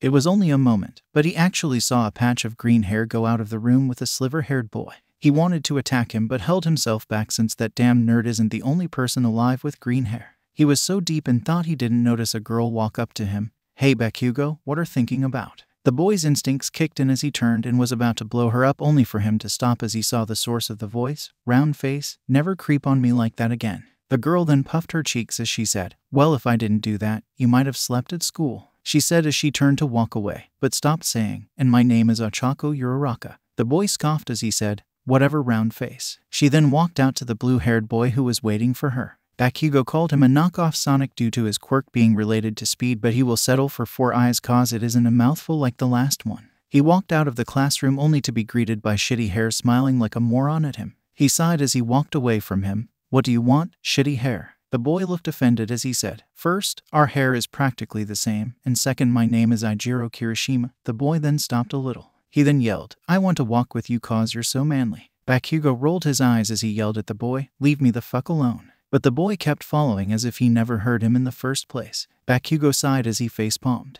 Could this get any worse? He thought. It was as if the universe has answered his question. He saw something that made him blow with rage. It was so small, but he could make it clearly. It was a patch of green hair. It reminded him so much of Deku that he quickly made a beeline toward the group that the patch was walking with. The group made a turn around a corner before he could arrive. He turned around and they simply disappeared. He was so pissed right now. Kirishima then caught up to him and asked him, "Hey, Baku bro, why did you go in such a hurry and then suddenly stop dead in your tracks?" Bakugo didn't hear him. The only thought he heard was that there is a chance the damn nerd didn't take his warning seriously and still came to UA. That quirkless freak actually thought he has the right to stand on the same pedestal as him. He knew that if the nerd wasn't in 1A, then he'll most likely be in 1B. He will get to the bottom of this tomorrow. He walked home as he growled, "Deku." It was Midoriya's second day at UA, and he was excited, to say the least. The first day went better than he honestly expected. He made new friends, gained at least some idea on how to control his quirk without breaking his bones, and most importantly, he didn't get beat up. It may seem sad, but that was Izuku's normal routine before UA. He walked up to the gates and took a step forward, but he didn't fall. He chuckled a little as he thought that he would fall to the ground again. He was so distracted that he actually managed to bump into someone. Izuku looked at the person he bumped into and felt a shiver run down his spine. It was the scary boy from the entrance exam. He still remembered how the boy treated him, whether dismissing him at the briefing or accusing him that he was trying to sabotage the nice girl. The boy looked at him and his face held a scowl as he said, "Watch where you are going. Are you sure you belong in UA? Students of UA should have utmost vigilance so things like these don't happen. I truly recommend that you change schools since you don't hold the spirit of UA." The boy continued to talk about how UA students should behave like him, but Izuku made the mistake of cutting him off by saying, "I'm sorry, okay." The boy looked offended by being cut off and said, "It's rude to cut off people while they're speaking." The boy continued to lecture him as Izuku shrank on himself, sighing as he wondered how his day took such a bad turn all of a sudden. A voice then caught both boys' attention.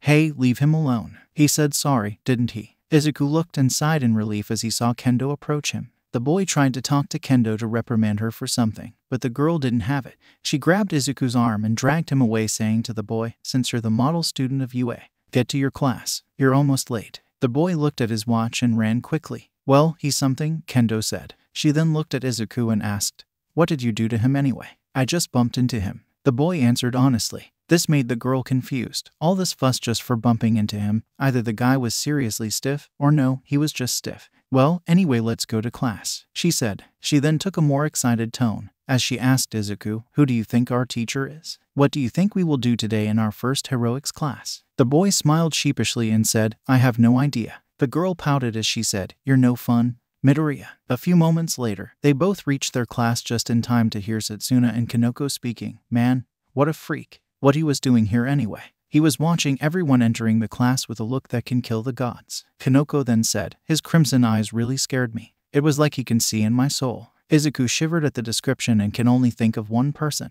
Kaken, he thought in fear. He hoped he can avoid the boy for a little longer or perhaps forever if possible.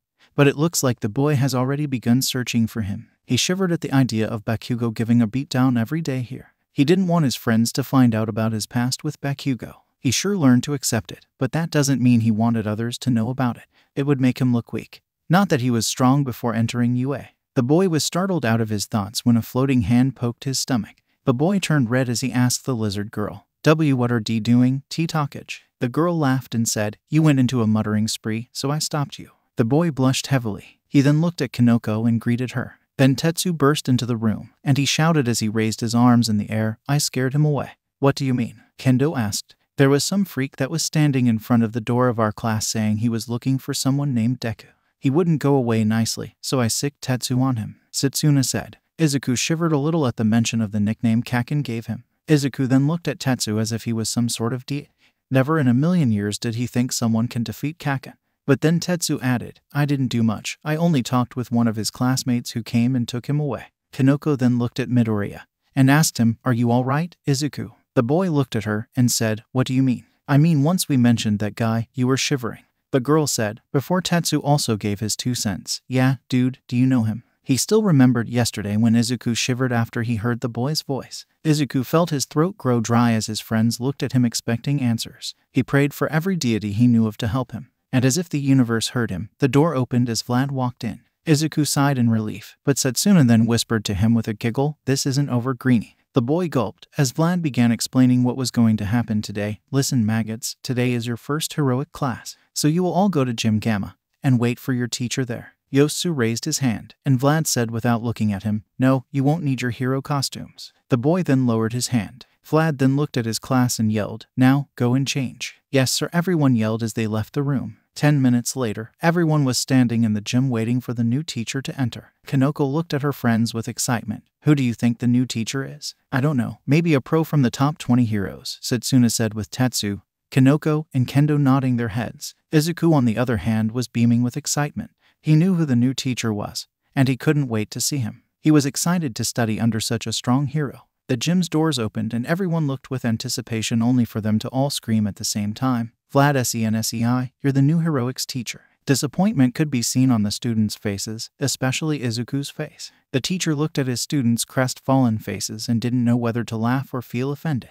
Finally, he settled for neither as he shouted, heads up, maggots. I'm not your heroic teacher. I only hijacked your first class. I need to see a couple of things before I set you to heroic training.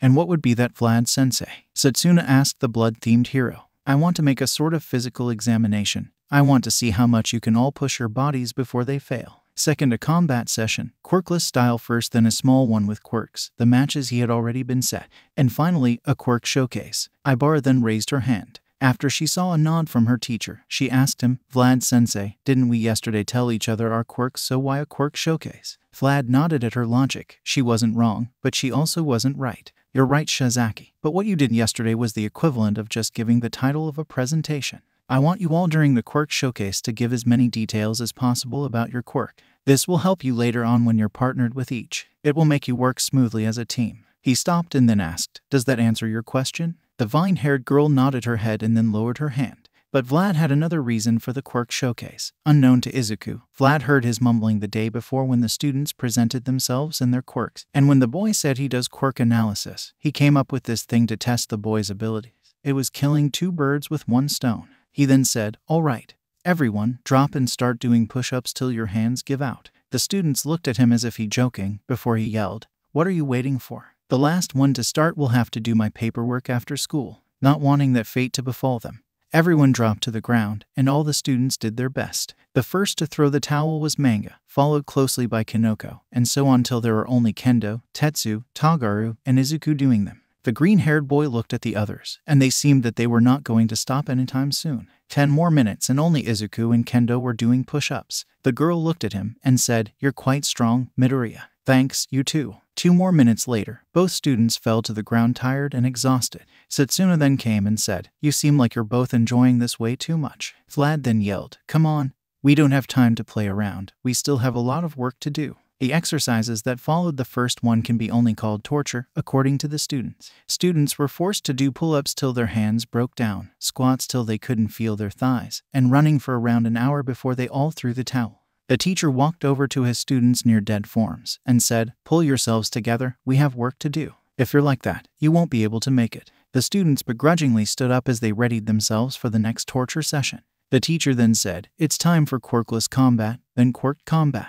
The first is to see how you do if you come up against someone with a quirk opposite to yours, or if using your quirk will damage the surrounding area. Quirk combat, as I said, will be later to see if there is a certain fighting style that will help you. Now here are the matches. 1 Kendo versus Tetsu. 2 Tokage versus Kamakiri. 3 Komori versus Kodai. 10 Midoriya versus Shota. Both boys looked at each other. Izuku looked at the mentioned boy. He was a short boy about his height or a little shorter. He had iceberg blue hair, and most importantly his hobby is boxing. Izuku gulped. He was screwed. Shota saw this and walked over saying, "I can see you're worried. I'll go easy on you if you want." Izuku thought about it but shook his head saying, "No, it's for the best if you go all out." Vlad-sensei said he wants to gauge our ability when it comes to quirkless combat, so it will hurt a bit but it will be worth it in the end.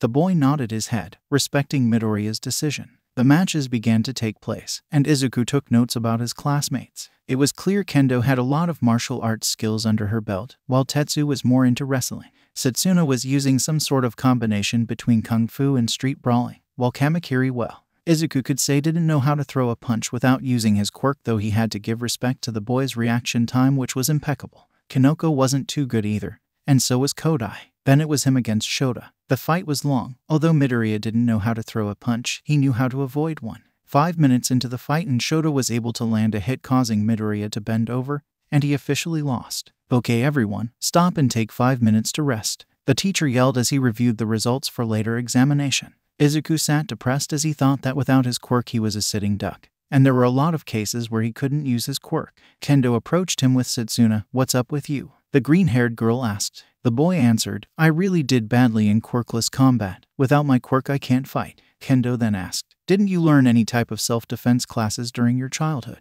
Izuku thought about it once in 2nd grade but then changed his mind.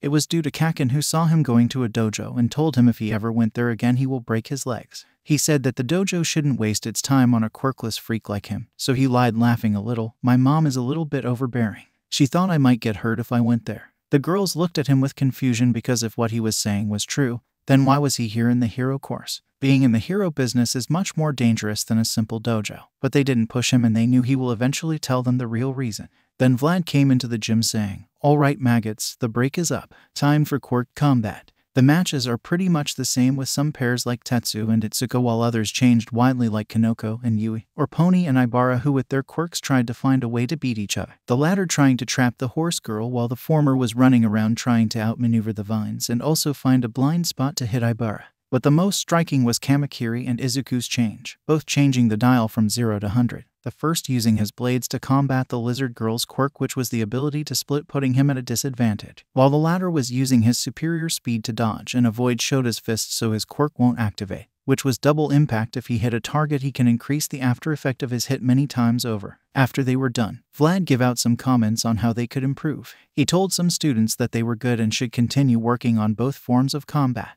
Others were given tips, such as Ibara, who was told to find a way to use her quirk without being an open target, or Izuku, who was told that he should use more than punches. Finally, it was time for the quirk showcase. Izuku was excited so much he was bouncing like a child. His friends came alongside him and saw his state and smiled. Tetsu was first to speak. "Hey Midoriya, bet you're excited?" "Huh, I am. It's just your quirks are so awesome. I can't wait to ask you questions about them," Izuku said with a big smile. His friend's sweat dropped, hoping that he didn't ask them questions that they themselves didn't know how to answer. "All right, everyone, let's begin." Vlad looked at his students. "Let's see, who wants to go up first?" No one raised their hands except Tetsu, who Vlad allowed to come first. "All right, as I told you before, my quirk name is Steel, which allows me to make my body into steel. But my quirk can get stronger if I eat metal, so that's why I always eat iron shavings to increase my durability." The whole crowd was silent, except Izuku, who raised his hand to ask a question.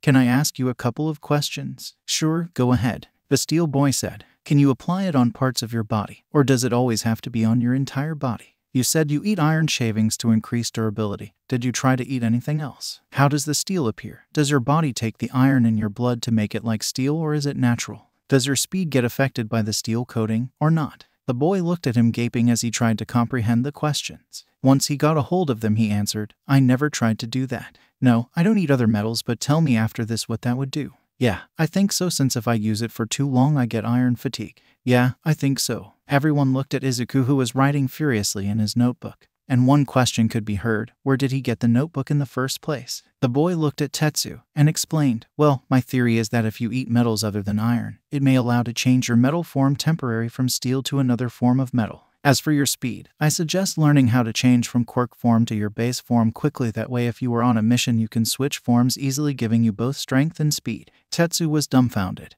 Izuku just broke down his quirk and gave him ideas he didn't think of himself. He went back to the class thinking he should ask the boy for more tips if he had some. Vlad was impressed, to say the least. The boy had talent when it came to quirk analysis. Maybe he should ask him for some input. The class went on with Izuku usually asking questions about everyone's quirks. It was now Kamakiri's turn and he walked up to the center and he said, "Look here at the next number 1 hero's quirk. My quirk is Blade and it gives me the ability to produce blades." He looked at Izuku, who was oddly quiet, and said, "Well, what are you waiting for?" The boy looked at him confused, but asked, "You want me to ask you about your quirk?" The bug boy nodded as he said, "Don't go thinking far ahead. I still don't like you, but I won't throw free advice away." "Okay," Izuku said warily. "From where exactly can you make your blades? How long can they be? How durable are they? Can they be removed from your body?" The bug boy thought a little before he answered, "I can make them from everywhere. A couple of centimeters, I think. I can't cut rock and stone. They make them dull. I never tried that."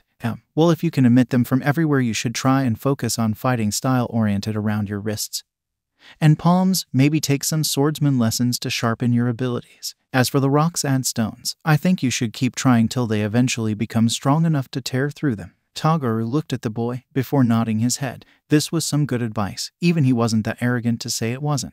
Midoriya maybe is a stutter, but he still has an edge to him, the bug boy thought. Finally, it was Izuku's turn, who was the last person to speak. He walked and said, "Well, as IT told you, my quirk is inner energy manipulation, which allows me to enhance my speed and strength. It kinda acts like a B battery unit, which I tap into it and use the stored energy inside it. There's really nothing much about it." Setsuna then raised her hand for a question. Once the boy nodded, she asked, "Hey Greenie, you asked about everyone's quirk, so it's fair I ask a question about yours. Where does the stored energy come from?" Everyone looked and nodded after Izuku basically dissected the biology of Itsuka's quirk a while back. They wondered if he could dissect his. The boy remembered the cover story he made for this situation. It may reveal a part of his past that he actually was comfortable talking about, to some extent at least, but better than revealing one for all. "Well, you see, most might think my quirk is an enhancement type, but it isn't."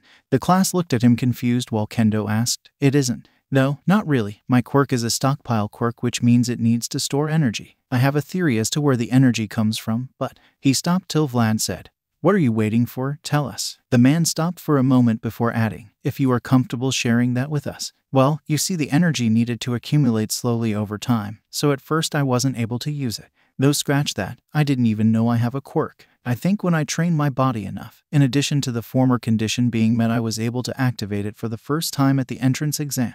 Everyone looked at him dumbfounded, till Tetsu said, "So you're basically saying you were quirkless most of your life, till the entrance exam?"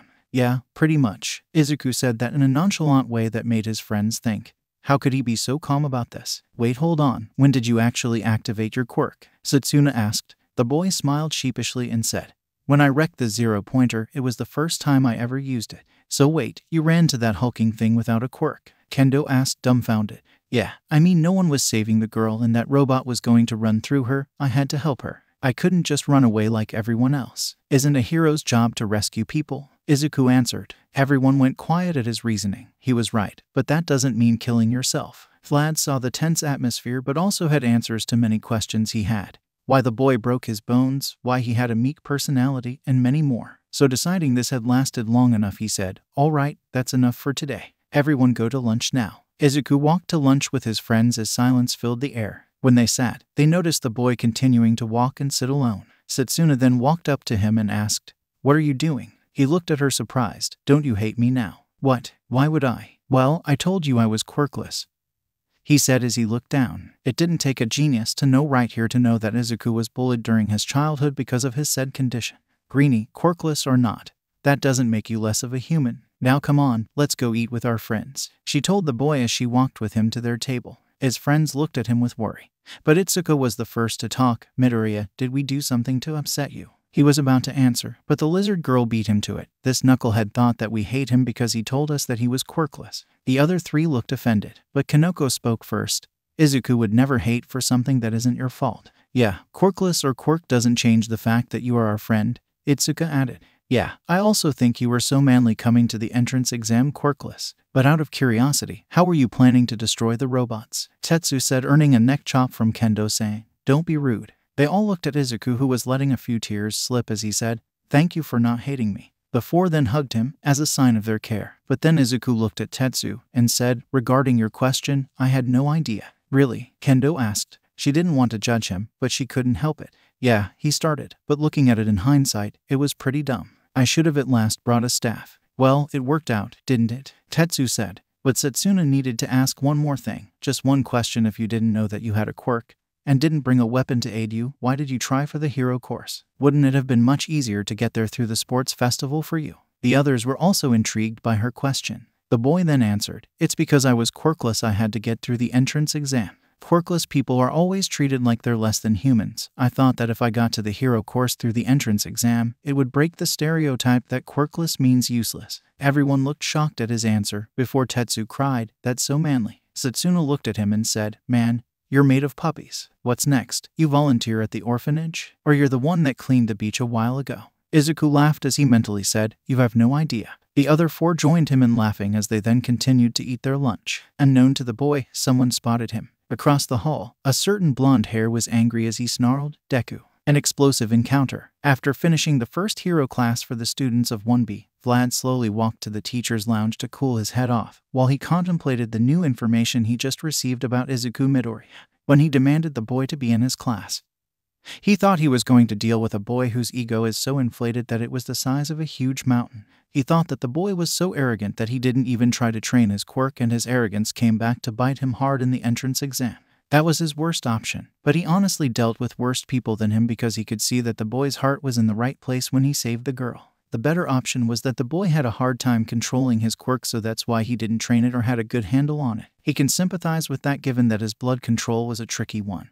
And no one ever thought he would be a hero, but he made it. It was hard nowadays to find a place to train your quirk except for government facilities, which cost a fortune.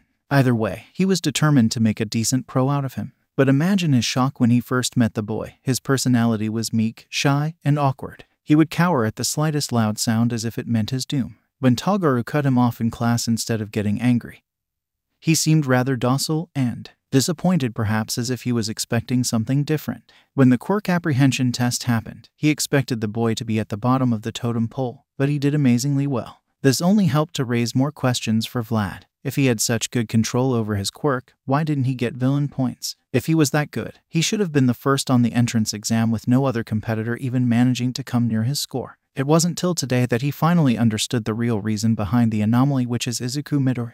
It wasn't due to arrogance or due to lack of control. The real reason was that the boy didn't even know that he had a quirk in the first place. His student lived his entire life believing he was quirkless, only for it to manifest during the entrance exam in the most catastrophic of ways. But why during the entrance exam? He can only chuck it off to the adrenaline rush, and the situation he was put in that caused it to activate for the first time. This also tipped him off that his coworker, who was responsible for looking up the files of the first 10 examinees, didn't do it. "Lazy bum," he muttered under his breath. He wanted to yell at him, but he already won and had the grand prize delivered to him. He can still remember the argument that he had with Eraserhead over Izuku. The underground hero wanted to kick him out before he even saw him in action. It was a good thing he refused that and insisted that the boy will be in his class, or else the worst could have happened with the boy trying to be a vigilante like many other of the underground hero's students who he expelled wrongfully. He started to reminisce about the entire conversation he had with him and the other teachers when they decided the fate of the boy. After finally finalizing the results of the entrance exam and picking the 36 examinees who would be part of the hero course, he already had his share of the recommendation students. He took the girl with the splitting quirk and the boy with the softening one, while Eraser took the one with the dual ice and fire quirk and the girl with the creation quirk. First, Eraser chose to take the boy with the hardening quirk and the girl with the acid one, while Vlad chose the boy with the steel quirk and the boy with the blade quirk. Next, Eraser tried to snatch the girl with the hand enlargement quirk, but Vlad refused, saying that she would benefit from his class that mostly focused on technique rather than raw strength. The underground hero begrudgingly accepted it and snatched for himself the boy with the tail. Then came the boy with the quirk that allowed him to merge with black objects, which Vlad took much to Eraser's annoyance. The latter was mildly pleased when he took the invisible girl. The two homeroom teachers then divided two girls with quirks who had similar activation requirements, the gravity quirk for Eraser and the size quirk for Vlad. Then Vlad took the giant with the glue quirk and the boy with the wielding quirk, while Eraser took the ones with the tape and sticky balls quirk. How did that boy get in was beyond Vlad's understanding. Then it was followed by a heated discussion on who takes the girl with the vine quirk. It didn't end till Nezu gave her to Vlad, who seemed victorious, while Eraser was given the girl with earphone jacks. Vlad then took the girls with the mushroom and telekinesis quirks, while Eraser took the girl with the frog quirk and the boy with the multiple arms. Eraser then demanded the boy with the sugar quirk, which Vlad accepted, taking for himself the boy who was using some kind of recoil impact quirk he thought initially. The boy with the beast quirk then went to Vlad, while the boy with the explosions went to Eraser, much to Vlad's relief. A character like him in his class will definitely cause problems. The boy with the rock head then went with Eraser, while the one with the grating one was taken by Vlad. The little brother of Ingenium was whisked away by the nighttime hero, while he took the boy with the air-hardening quirk. Then Vlad had the horse girl, while Eraser took the electric boy. This process went on for at least 2 hours before being finally left with 2 names. 1 Izuku Midoriya, 2 Nito Monoma. There was a moment of silence while Vlad looked at Monoma's quirk. He was ready to fight tooth and bone for him in order to get the boy and put him in his class. His quirk was copy, and he would most likely be an underground hero with that, so he needed the technique that Vlad offered for all of his students. But then the unexpected happened. "I'll take Midoriya," Eraser said. Under normal circumstances, Vlad would have been happy he got the student that he wanted, but something felt wrong here. It was that Eraser picked Midoriya willingly without him being forced to, when a kid with a quirk that was underground worthy was presented in front of him. And given Midoriya's performance, he felt Eraser wouldn't want him, given that he usually avoided people who he nicknamed problem children. Interest overtook Vlad as he asked, "Why do you want Midoriya? You usually avoid people like him as if they were the plague, and I usually get them." The insomniac hero smiled a creepy grin that nothing good could come out of it as he said, "You caught me." Vlad raised an eyebrow and said as he crossed his arms, "What are you planning?" "Simple. I will expel him the moment I walk into the room. He has no place here," the underground hero said with zero hesitation. Present Mike then said as he put his hand on Aizawa's shoulder, "Come on, Shota, aren't being a little cruel toward the little listener. You usually give your problem children a chance to prove themselves before you make the decision." He knew his friend wanted the best for his students, but this was borderline cruel. Expelling him before he even had the first class was too much. At least last year, he gave the entire class he expelled a chance to get to the field before giving them the kick. Midnight then said, "Yeah, at least let him take the apprehension test. You don't know, maybe he will have some control till then." She tried to get to the logical area in her friend's mind, but apparently it didn't make it. "No, he had 11 years to get control over his quirk, but I know the reason why he didn't," Eraser said with a bored face as he opened a small bag, pulling out a file, slowly earning Vlad's attention, who saw a picture of a boy with purple hair on it. Vlad then concluded that Eraser wants to put this boy in the hero course, but at the expense of Midoriya. This was, as the nighttime hero called it, the height of irrationality. He was cut from his thoughts as Eraser said. He probably thought that he was so grand that he doesn't need to train his quirk, but was shocked when he reached the entrance exam and saw how the real world works. In short, he has no potential. No potential was a phrase Vlad came to hate with a passion due to the reason that multiple students with good hearts, but had problems with their quirks which could have been solved by simple quirk guidance, only to be expelled by Eraserhead. They then went either 2 ways: vigilantism, or other schools where they flourished, unlike what Eraser said. Ectoplasm then said, "You being too harsh here, maybe the boy has a hard time controlling it. Does his file say anything that could give us an idea as to why he can't control it?" Like Eraser, he was a teacher who depended on logic. However, he still gave others the benefit of the doubt. If the boy had a hard-to-control quirk, he should have quirk counseling which could help him. It was there for a reason. Eraser then said, "I personally looked at the files and gathered the information myself, and from what I saw, he has no reason to control it." Eraser then put the file he had on the table. He was about to speak when Vlad took Midoriya's file and said, "You know what? I'll take Midoriya. His quirk seems simple enough to work with, but he needs experience and a bit of sharpening." Eraser then scowled, "What are you doing?" "I said I'll take him. Monoma needs someone who can teach him how to use his quirk, and from what I see, you're the best for this." Vlad scoffed. He knew that Eraser was buttering him up. He heard how the nighttime hero always accused him of coddling his students, not being tough enough with them, even though with the amount of torture he actually put them through, a couple of students actually dropped out. "No, Monoma needs you. His quirk is best suited for being an underground hero, and you're probably his best option." Other teachers nodded at Vlad's statement. Vlad was actually sad, but he saw potential in Midoriya. He didn't want to sacrifice his hold on Monoma, but it was worth it. Midoriya has a huge amount of potential, as Eraser would put it, so he didn't want him to lose his chance at being a hero. Midoriya, his quirk seems to come from inside his body and requires him to bring it forth, kinda like mine, so I'm his best choice. Again, the teachers nodded at the statement as the boy's quirk was labeled inner energy manipulation.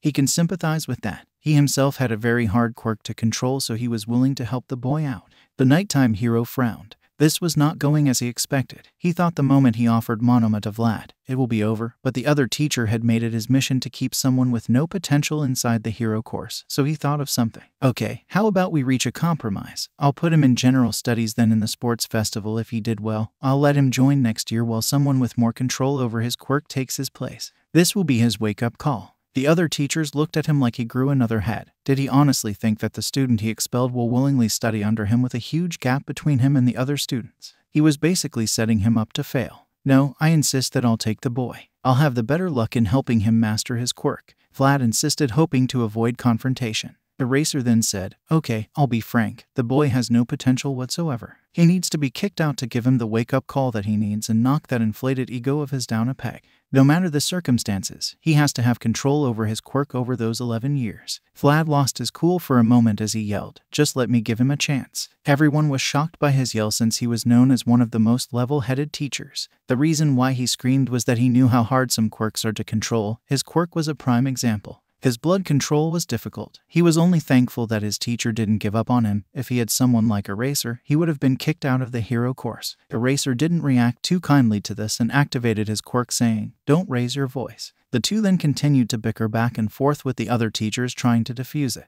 It went on till the principal said, enough. Everyone looked at him. He was a small animal-like humanoid with white fur. Nezu then said, Vlad, are you sure that you can help the boy? Vlad, who calmed down, said, definitely. Nezu hummed and then said, all right, so be it. Vlad, you have Midoriya. Eraser, you take Monoma. End of discussion. Eraser didn't argue as he walked out of the room with an annoyed expression, while Vlad looked pleased that the boy wasn't kicked out unfairly. He was rather sad that Monoma was taken away, but he can work with Midoriya given that he was willing to sacrifice himself to save a girl that he didn't know. As long as his heart is in the right place, he will make a good hero, even though there is a chance that he might have a huge ego like Eraser had said.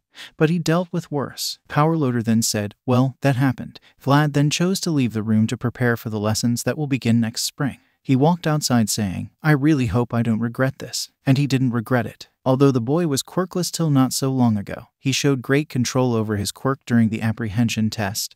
And something told him that he wasn't going all out, not that he can call him out on it. It's better that he builds the amount of energy he can handle rather than breaking and failing. He also hit the jackpot with Midoriya due to his quirk analysis skills. It was amazing what he can think of. He even had applications for his quirk that Vlad didn't think of. Monomolecular blades from the plasma in my blood. How didn't I think of that? Vlad thought as he looked through a small notebook that Midoriya had with him. He had asked the boy to borrow it from him and the boy accepted, though very hesitantly raising a few red flags. And the way he broke down his classmates' quirks really impressed the hero. But aside from that, he was also concerned for the boy, especially how skittish and meek he seemed. He would bring up the possibility of putting him under Hound Dog to help him deal with any damage that may have occurred from his quirkless years. He could only hope that the damage isn't too intense. He also was thinking of a way to help the boy further strengthen his control over his quirk, or at least build up more power. This could be done through quirk counseling or after-school activities. Either way, he would have to talk to him about this, though he would emphasize the importance of the boy not pushing himself too much. In the teacher's lounge, everyone was sitting peacefully while doing their thing. Well, everyone except Powerloader, who was stuck to the cameras making sure his newest student didn't blow up the lab for God knows how many times. Mike looked at him and said, come on, relax a little. I doubt the little listener could do so much damage in so little time. Powerloader looked at him and retorted, she caused 10 explosions in 1 minute. I highly doubt she wouldn't cause a disaster while I'm gone. This new student was a menace, but at the same time she was one of the best students in the new batch. He couldn't throw her out. Midnight laughed at the support teacher's plight, while Mike looked over to Eraserhead, who was snoozing off in his sleeping bag. What do you think, Shota? The tired hero looked at him and said, everyone has their problem child. I have Bakugo with the ego of 10,000 mad tyrants. Majima has his problem child, and Vlad has. He was cut off by Vlad coming inside the room and greeting everyone. The night hero then returned to his sleeping bag, not wanting to continue. Vlad then sat on a couch, setting the notebook aside that he was reading on the table in front of him, and picked up a cup, filling it with coffee. He then was asked by Cementos, how was their reaction when you hijacked their first heroic period? Disappointed as I expected, but they benefited greatly from my intervention because now they have greater insight on their friends' quirks and theirs too, Vlad answered. Interested, Cementos asked, how come? Well, turns out that one of my students has great quirk analysis skills. He broke down everyone's quirks, giving them advice on how to improve them. Hell, he even changed one of my students' outlook on her own quirk drastically. Vlad said, remembering how Izuku deduced that Itsuka's quirk has two factors, enlargement and super strength, and that there is a possibility for her to separate them and use them individually. Ectoplasm was then interested as he looked at the notebook that said Hero Analysis for the Future number 13 2.0, so he asked, is this his work? Yeah, feel free to look through it. I think I saw your name in it somewhere. The ghost-themed hero then opened the notebook and skimmed through till he found his section, and began to read. So he knows about my giant clone, interesting. His idea about my clones being in between regular form and giant form isn't wrong though, it could come in handy. Well, this one is quite interesting. He theorizes that I should be able to create clones with multiple limbs, preferably arms, sort of a combination technique. I have to try this later on. The ghost-themed hero then put the notebook down as he said, he seems to have quite the eye for detail. I must admit that he has ideas I didn't think of. Midnight then snatched the notebook saying, my turn, causing Eraserhead to say, this isn't a competition. The R-rated hero then pouted while saying, no one asked you. She flipped through the small book till she found her page. How does he know that I only rip my suit for show? Oh, he seems to think my quirk works on producing pheromones mixed with a sleeping agent. The only reason it doesn't work on women instantly like men is that the gas I usually release is female pheromones mixed with a sleeping agent, causing it to have a harder time on females. He theorizes that if I learn how to release male pheromones, it would work just as effectively on women. Need to look if that is possible later. Midnight then set the book down as she said, impressive, gave me some new ideas. Powerloader then took it and read through it. The excavation hero then said, he gave me some ideas about my quirk, but I got to admit he has amazing propositions for support items. Mind if I borrow him for a while? He asked the blood-themed hero, who laughed and said, yeah, I do mind. He needs to focus on being a hero. He then looked at the notebook and said, I think he also discovered Nezu's true species, a mix between Antarctic mouse and American stoat perhaps. A voice from the intercom came saying, wrong. But he is the closest to discovering it. I think I would like to have a cup of tea with him sometime. Maybe we can compare notes. The collective shiver went through everyone's spines as they imagined the results of the second coming of Nezu, as the principal laughed manically over the speaker. Eraserhead then spoke for the first time since Vlad came. Is that student by any chance Izuku Midori? Vlad answered, yes. Eraser then said, listen to Majima and send him to the support course. He's better suited there than at the hero course. The blood hero then replied flatly, no. Eraserhead sighed as came out of his bag. Can't you see you're putting him in harm's way? The boy has no control over his quirk. Even if he has a great mind, it can take him so far. On the field, he will throw a punch, break down, and become a liability. Let someone more suited take his place. And as I suggested before, let him participate in the sports festival. And if he does well, I'll personally train him so he can be on the level of his classmates next year, in case you're afraid he won't be. A vein popped on Vlad's head, but he calmed himself down as he retorted, as I said last time, no. And Midoriya has enough control over his quirk now. Really? Present Mike asked. Yes, the only reason he broke himself during the entrance exam is that his quirk manifested itself for the first time, Vlad explained. Snipe, the cowboy-themed hero, then asked, excuse me, but I reckon I might be under the impression that he actually came here to take the test quirkless, and his quirk activated when fought the zero-pointer. That's true, Vlad said. But how? Cementos asked. He said that his quirk is a stockpile type that needed to collect energy over time, that's why it didn't appear till later on in his life. And due to the circumstances of the test, it kinda activated, and he already has control of it. Midnight asked. Well, around 4%, but we all need to start from somewhere, Vlad answered. He looked at Eraser and said, and didn't you say that you looked through the files of first 10 examinees? I'm pretty sure you could have found out that he was quirkless and just activated his quirk. The underground hero then noticed the looks he was receiving and answered, in all honesty, I didn't have time between my work and teaching, I didn't have time. That didn't surprise anybody. But I would have still expelled him nonetheless because he just manifested a quirk and a highly destructive one. This also somehow didn't surprise anyone, but he only needed quirk counseling, and the situation could have been remedied, Vlad said through gritted teeth. Eraser looked at him with a bored expression. We're here to make heroes who already know how to use their quirks, not coddle children who just manifested them. In my eyes, he still has zero potential. Vlad was about to retort when an alarm went off saying a code purple occurred in the cafeteria, which meant a student attacked another one with his quirk. Choosing to ignore the zombie of a man, he went with Hound Dog to check the problem. Nezu's voice then came through the intercom as he said, Aizawa, please come to my office. The underground hero sighed as he stood up and went to see what Nezu wants from him this time. Earlier in the cafeteria, Izuku sat with his friends as they enjoyed their lunch. He really liked them. They made him feel loved and wanted. It was the first time in his life that he actually didn't feel that he needed to hide or that he was about to be knocked over for his lunch money. Satsuna was really fun. even though she would tease him every minute or so, but he knew she meant no harm. Tetsu was, for the lack of a better term, excitable. The boy maybe was loud and brash, but he was nice. Izuku knew that the boy had a heart of gold under his skin. He actually found his obsession with all things manly kinda funny. Itsuka was a very nice person, and she seemed very knowledgeable about martial arts. Maybe he should ask her later for tips. She also had this big sister aura around her that radiated safety. Kanoko was, as he would put it, a female version of himself. He could tell that she was bullied due to her quirk. She was shy and meek like he was, but with time he was sure that they will both come out of it and become great heroes. But right now, he couldn't help but feel that he was being watched. He immediately pushed it to the back of his mind, thinking of it as nothing but his nerves from his old school. So Midoriya, tell me, do you have any idea on how to split the strength aspect and enlargement aspect of my quirk? Itsuka asked. She was really surprised when the boy basically dissected her quirk activation-wise and biologically regarding where the extra muscles came from, but she was thankful. This opened new doors for her. I honestly think that the best idea is punching a sandbag and trying to focus your strength aspect only without enlarging your hands. The boy answered. He saw this as the best course of action because if she did this and concentrated on only activating the strength aspect, she will learn with time how to activate each part individually. Noted, but I need to ask you something. How much percentage of your quirk do you control now? She asked, before quickly adding, you don't need to answer if there's any problem. The boy shook his head before saying, around 4%, but I think I can up it to 5% if I want to.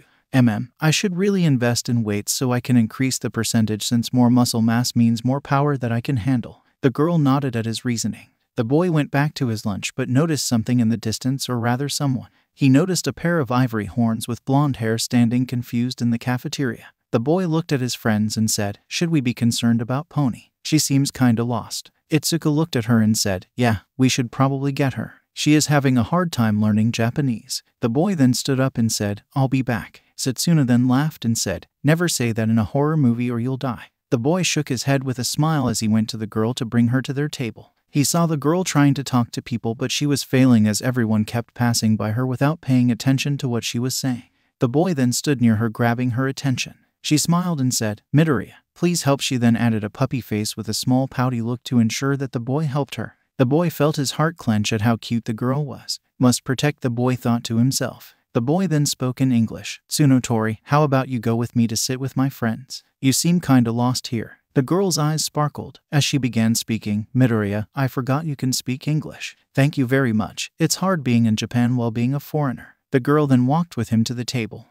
I understand it must be very confusing and hard to be here, but I hope you can get comfortable here soon enough. Thanks, Midoriya. That's nice of you to say. They finally reached the table and sat down. Pony then greeted the other occupants as Midoriya remembered something he needed to ask the horse girl. Tsunotori, I need to ask you something. The girl looked at him and said, ask away, Midoriya. Are you related to the American hero cow lady? The girl smiled at them, causing everyone present to think, must protect. She then said, she's my aunt. The girl then noticed something distant that was coming closer. Anyone hear explosions? Midoriya was confused until he heard the sound and his blood ran cold. He acted quickly, pushing Pony out of the blast radius, shocking the girl and everyone else with his actions. The girl was shocked. She thought Midoriya was nice, but why did he push her off the table? This question was answered a moment later when an explosion engulfed the boy, sending him flying to the ground beside her. The girl looked at the table as the smoke cleared and saw a boy with crimson red eyes and blonde hair standing there like a maniac on drugs as he said, Deku. Everyone was so shocked that they didn't react when the boy jumped off the table and went to Izuku. The boy then lifted him, giving a knee to the stomach, and then used his quirk on the boy's abdomen. Izuku felt extreme pain. He knew this day would come eventually, but he hoped that it would be a little longer. He looked at his stomach and saw that it was bleeding from the explosion. He then looked with fear at Bakugo's eyes as the boy said, Deku, didn't I tell you not to come here, you quirkless freak? You honestly think you can come here and act all high and mighty? I gonna. The boy didn't get to finish this sentence as a large fist sent him flying, which made him let go of Izuku. Izuku then retreated and hid himself under the table. Kanoko then checked on Pony, who said, me fine, but Midoriya. The mushroom girl looked over to her friend and saw him cowering in fear under the table. He was quivering like a leaf in the wind. If she had to take a wild guess, she would say that that boy was a bully of his. Katsuki then scowled as he snarled at Itsuka. What the fuck do you think you're doing, man? Hands. Roll over. This is between me and Deku. The orange-haired gritted her teeth as she said, who do you think you are, attacking my classmate like that? Move. This is between me and fucking Deku. The nerd needs to learn his place. Like hell that's happening, Setsuna said as she joined and stood beside Itsuka. Tetsu then joined as he exclaimed, attacking someone who didn't do anything is really unmanly. Bakugo stood there a moment confused, as he said, and who are two shitty extras? A green wretch and shitty hair's cheap knockoff. Go get lost. Meanwhile, Kanoko went to Midoriya with a mushroom and said to him, Izuku, eat this mushroom, like last time it will lessen the pain. The boy did as he was told, but looked at his friends who were standing up to Bakugo. No, I can't bring them in my mess. Before he can do anything, two voices rang out. You ruffians, how dare you gang up on one of our classmates? The blue-haired boy who admonished Midoriya earlier said while chopping the air with his hand. The three who were standing up to Bakugo felt their veins pop, as the boy came out of nowhere and accused them of attacking Bakugo.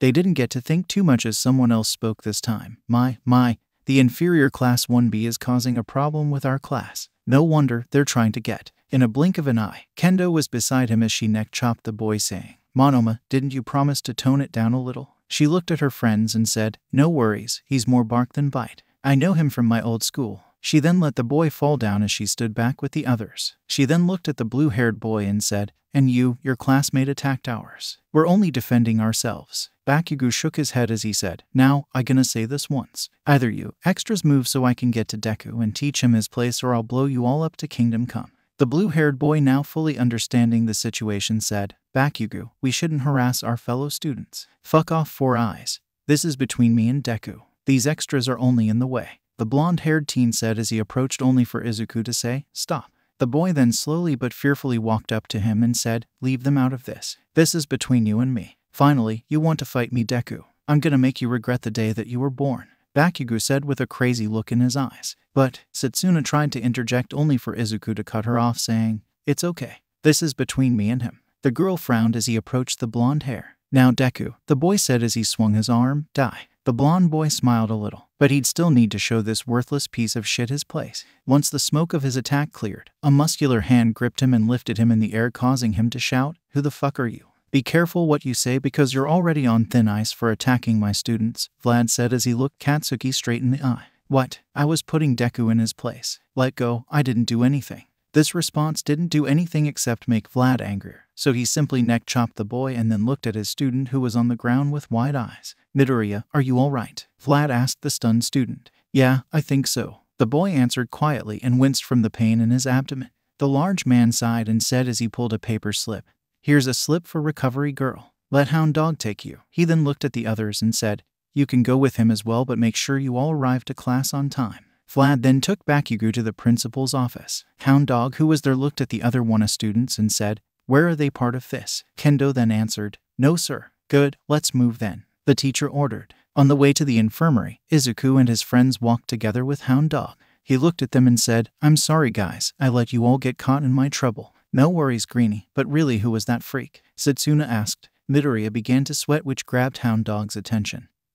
But a voice from behind them made them all turn. It was a girl who looked like an exact replica of Kanoko. Hey guys, wait up. The girl then stopped, catching her breath. When she stopped panting, she saw Hound Dog, so she asked, sir, can I talk with them for a bit?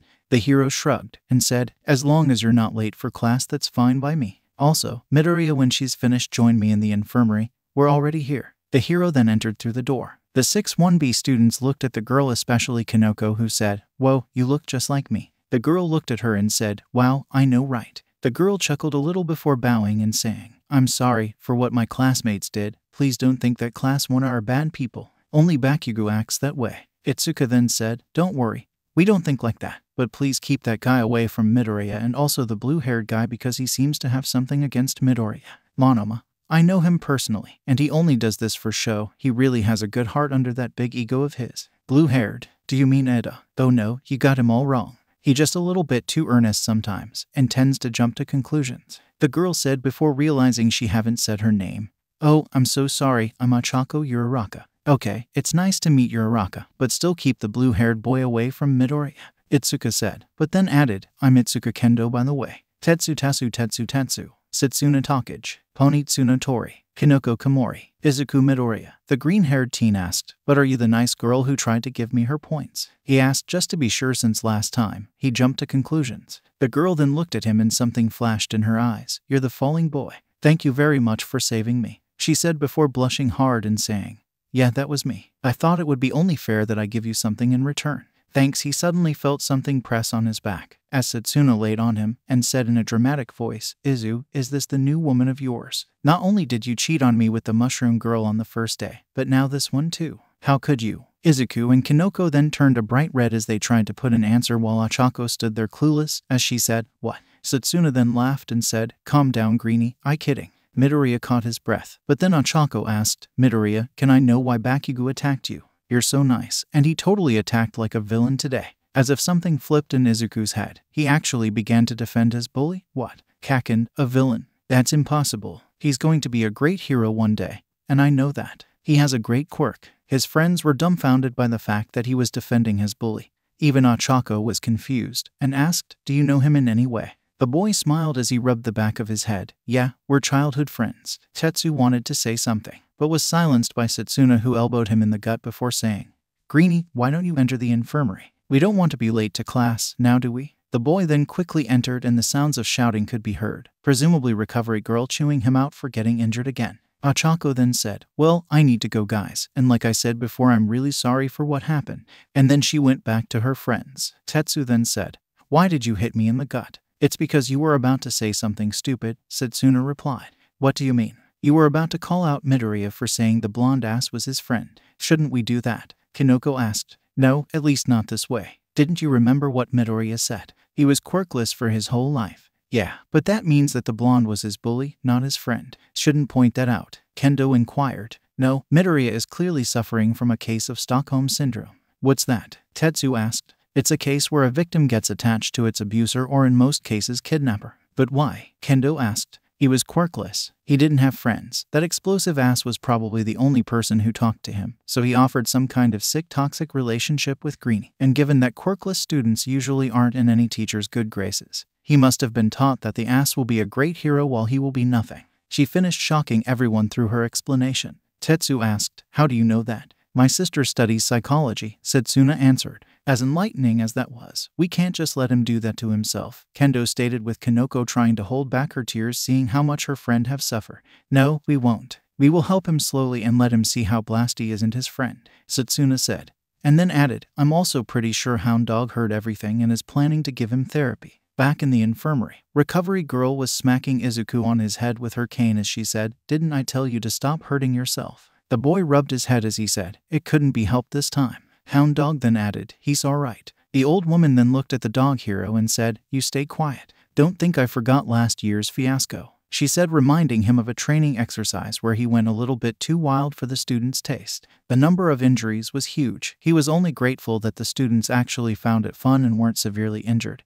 But that didn't save him from the cane. The hero raised his hands and remained quiet. Recovery Girl then kissed the boy using her quirk and threw him a clean set of clothes saying, here, wear these, and then went to her chair. The dog hero then cleared his throat and said, Midoriya, I want you to come to my office every Friday. What did I do? The boy asked, afraid. Nothing. But Vlad told me you were quirkless for most of your life. I want just to help you in case there is any lingering damage. The dog hero left out the part which said, and why did you defend the boy who attacked you?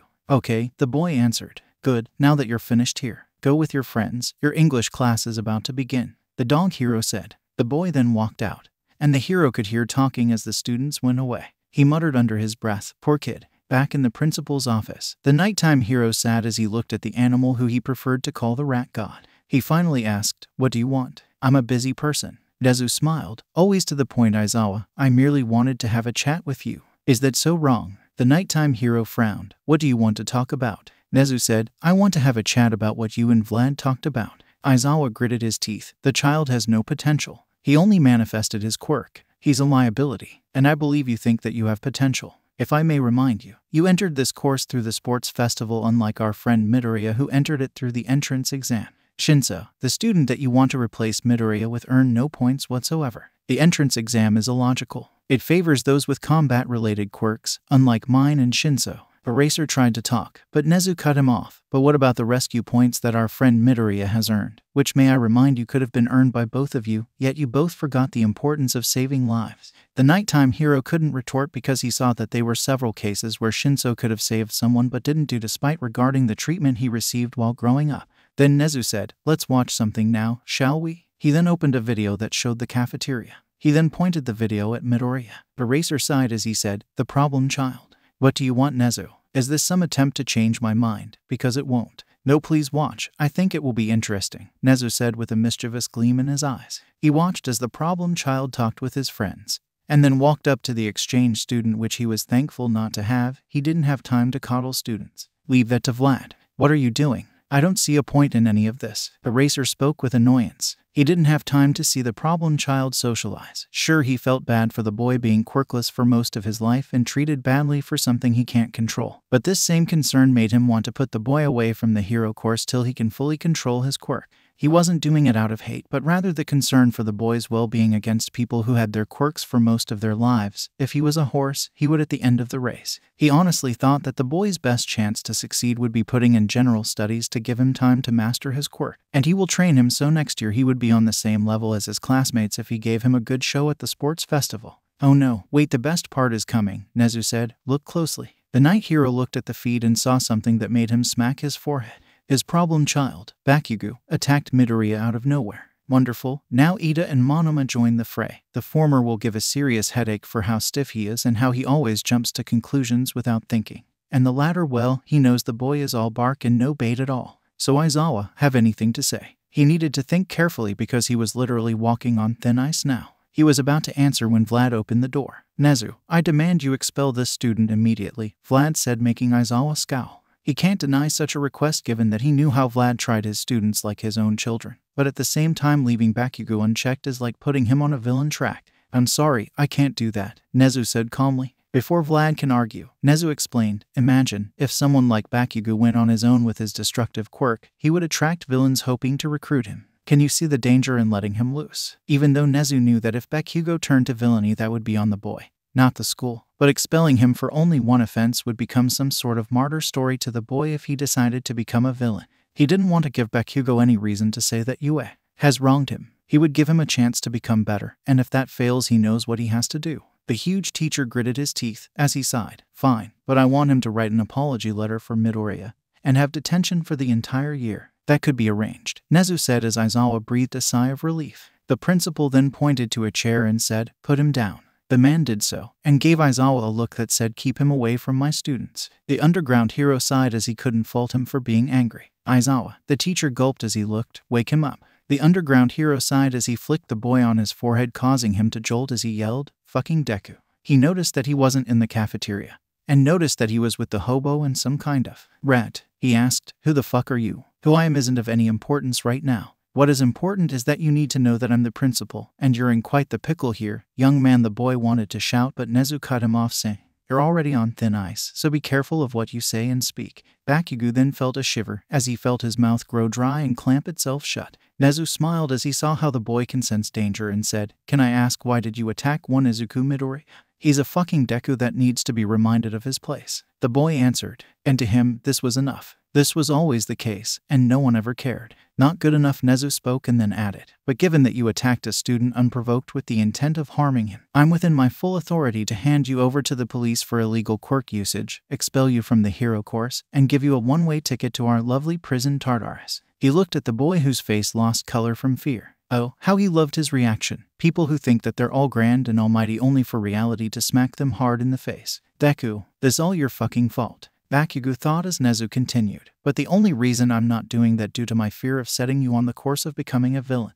Bakugo froze. "I'm a villain, he was going to be the #1 hero. Fucking Deku. Now, if you want to continue in the hero course, I would need you to do a couple of things." The boy looked at the rat as he said, "First, you'll write an apology to Midoriya and his friends." Bakugo was shocked as he gritted his teeth. "Second, you'll have detention for the rest of the year except if you have an internship." The boy's eyes widened. "And lastly, you'll have therapy with Hound Dog every Thursday to make sure that you get over your anger issues, superiority complex, and inferiority complex, or you'll be downgraded to general studies." The boy's teeth almost broke from anger, but he took a breath and said, "Fine. Good." Nezu then turned to Aizawa as he said, "Aizawa, you can consider your rights to expel students revoked, and have a nice day. You can go." The teacher wanted to argue, but he was already on thin ice as it already is. He sighed and told his problem child to follow him. When they left, Nezu opened both Midoriya's and Bakugo's files and searched through them. He frowned when he saw that both were faked for obvious reasons. He was half tempted to ask All Might if he ever talked with his successor about his school life, but refrained since he knew the man didn't. Aldera, hi, what secrets do you hide? He said as he hacked into their servers. His maniacal laughter could be heard throughout the entire school, and one lanky man with blonde hair shivered as he knew nothing could come out of this. At the end of the school, Midoriya walked with his friends. He was still pretty glum about what happened, so Takage thought of something. Guys, about we go to the arcade. I have no plans today, Tetsu said with Kendo shrugging, signaling her okay. Kinoko then said, I'm free too. Izuku then looked and said, I can go, but I need to tell my mom. He then pulled out his phone and sent her a text. Seconds later, his neighbors sent him a text telling him that his mother flooded the apartment complex. He chuckled and said, my mom says it's okay, though she may have passed out from happiness. Setsuna giggled and grabbed his shoulder and whispered, imagine her reaction when she finds out that I'm your girlfriend, Greenie. The boy blushed as swirls appeared in his eyes, while his friends laughed as he eventually joined them. They all walked to the arcade after that. Friends, it's really nice to have them. Midoriya's resolve. Setsuna came home after a day of hanging out with her friends. She remembered the amount of fun she had in the arcade. She couldn't still believe how Midoriya was able to beat her in the game Machine Dance War, even though he totally sucked at it when they first began playing the game. Maybe there was more to the green bean than reading books and heroics. She thought there for a moment that maybe she should seriously try to get the green bean to actually be her boyfriend. He was surely full of surprises. She chuckled, imagining his reaction if she told him that she wants to be his girlfriend. She put that thought on back burner as she kicked open the front door of her house. She then yelled, Mom, Dad, I'm home. Who's ready to party? She waited for an answer, but nothing came back. Hey, where's everybody? The girl yelled again, but only received silence. She walked into the kitchen and saw a small paper note and read it. Dear Setsuna, we know we promised you that we will stay with you for a couple of days, but something occurred at work, so your dad and I were forced to go. Please, don't be angry. We know how happy you were to see us, but we need to make a perfect living for you. Love, Mom and Dad. The girl looked at it with little emotion, but then she crumbled the note angrily and threw it into the garbage bin, and huffed, stomping to her room, annoyed that another promise was yet again broken. This wasn't the first time, and she was certain it won't be the last, but she hoped this time would be different given that she entered a hero school in UA. At that, she sighed as she changed into her pajamas. She went down to the kitchen, but she felt that someone was watching her, so she said, Come on, Hana, I know that you're here. That used to work when I was a little girl, but now I'm a big girl. She looked to her side as something began to flicker into existence. The other person was a girl older than she was. She had a somewhat scaly appearance that added to her beauty. Her eyes had slits like most reptiles. She also had wings and small horns. That was Setsuna's older sister, who, although had a very hero-worthy quirk, chose to be a psychiatrist.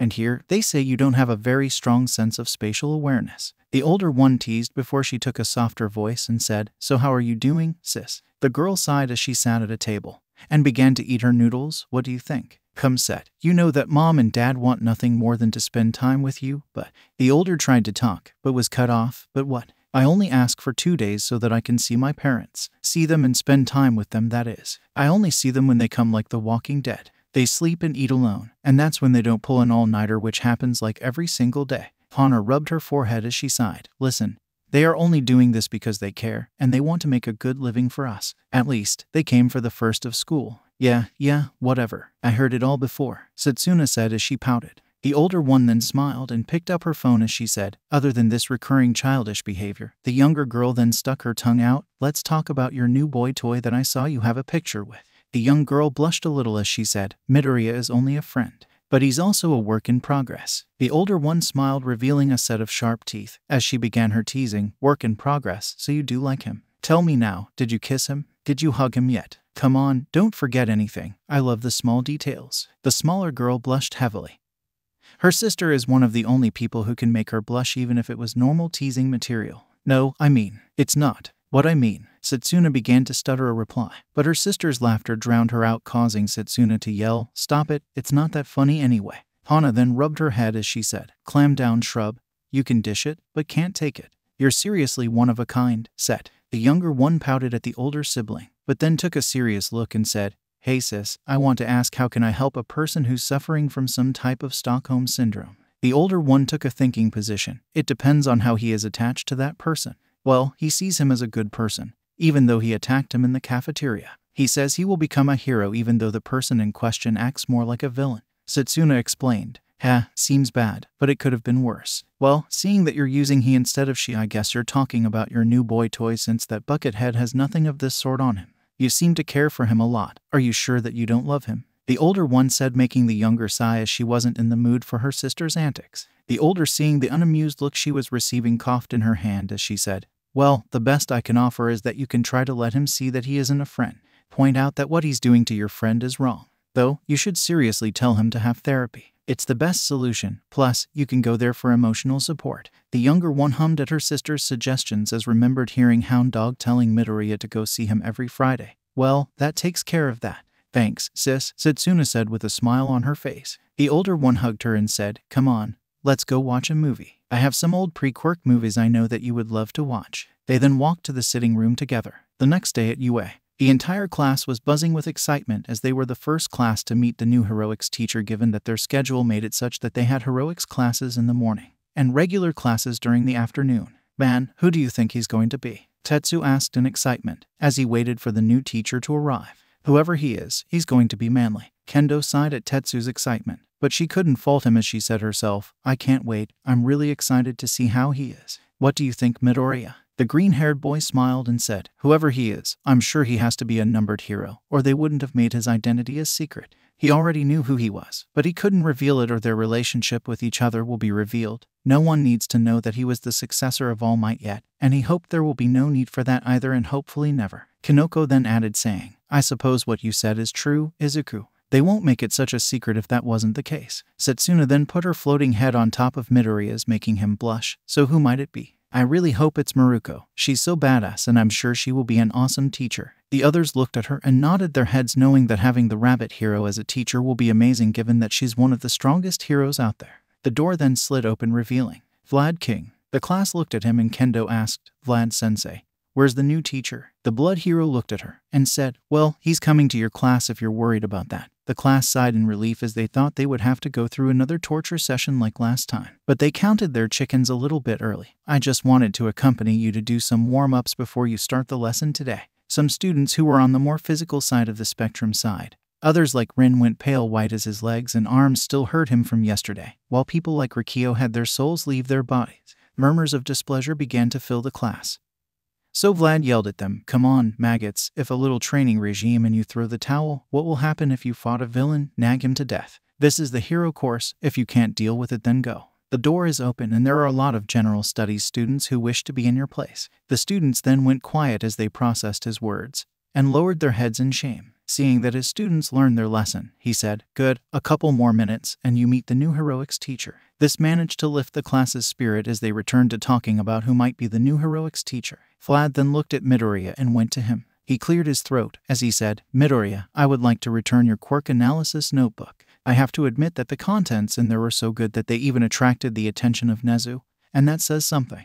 The boy blushed a little as he said, "Thanks, Vlad-sensei, that means a lot." The boy took the notebook and flipped through it as he saw the pages of Ectoplasm, Hound Dog, Midnight, Power Loader, and heck, even Eraserhead with their signatures. How Vlad convinced the nighttime hero to sign it in the first place was beyond him, but he thought it was perhaps blackmailing from Midnight.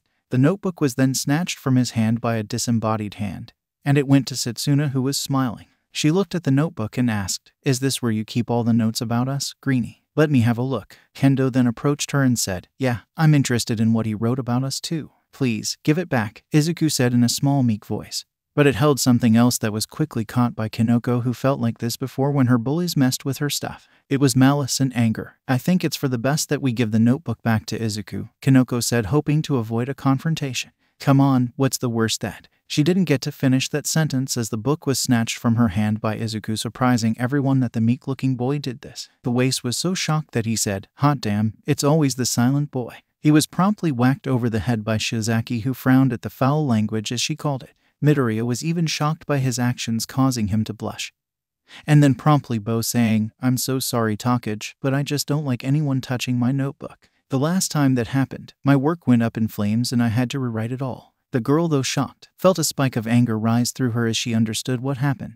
The blonde ass must have burned it with his quirk. She then looked at Izuku and said, waving her hands, "No problem, Midoriya. Everyone has their own boundaries. I should be apologizing for overstepping yours." The class remained in silence for another few moments, till the door slid open and a massive man with two blonde hairs that stood in a V-shape entered the room screaming, "I'm coming through the door like a normal person." That person was none other than the number hero, and the symbol of peace, All Might. The entire class looked at him in silence as he began to sweat slightly. The hero then gulped, wondering if he did something wrong. It wasn't till Juzo spoke saying, "Holy moly, it's All Might." The entire class began to cheer happily for the symbol of peace's presence. As Vlad thought, I don't know how you do it, but your timing was impeccable. Look, it's seriously him, the symbol of peace. His presence is truly divine. Holy shit, I can't believe he's actually here. Awais said, only to receive another whack from the Vine Girl. You better believe it, Zygotes. I'm going to be your heroics teacher from now on.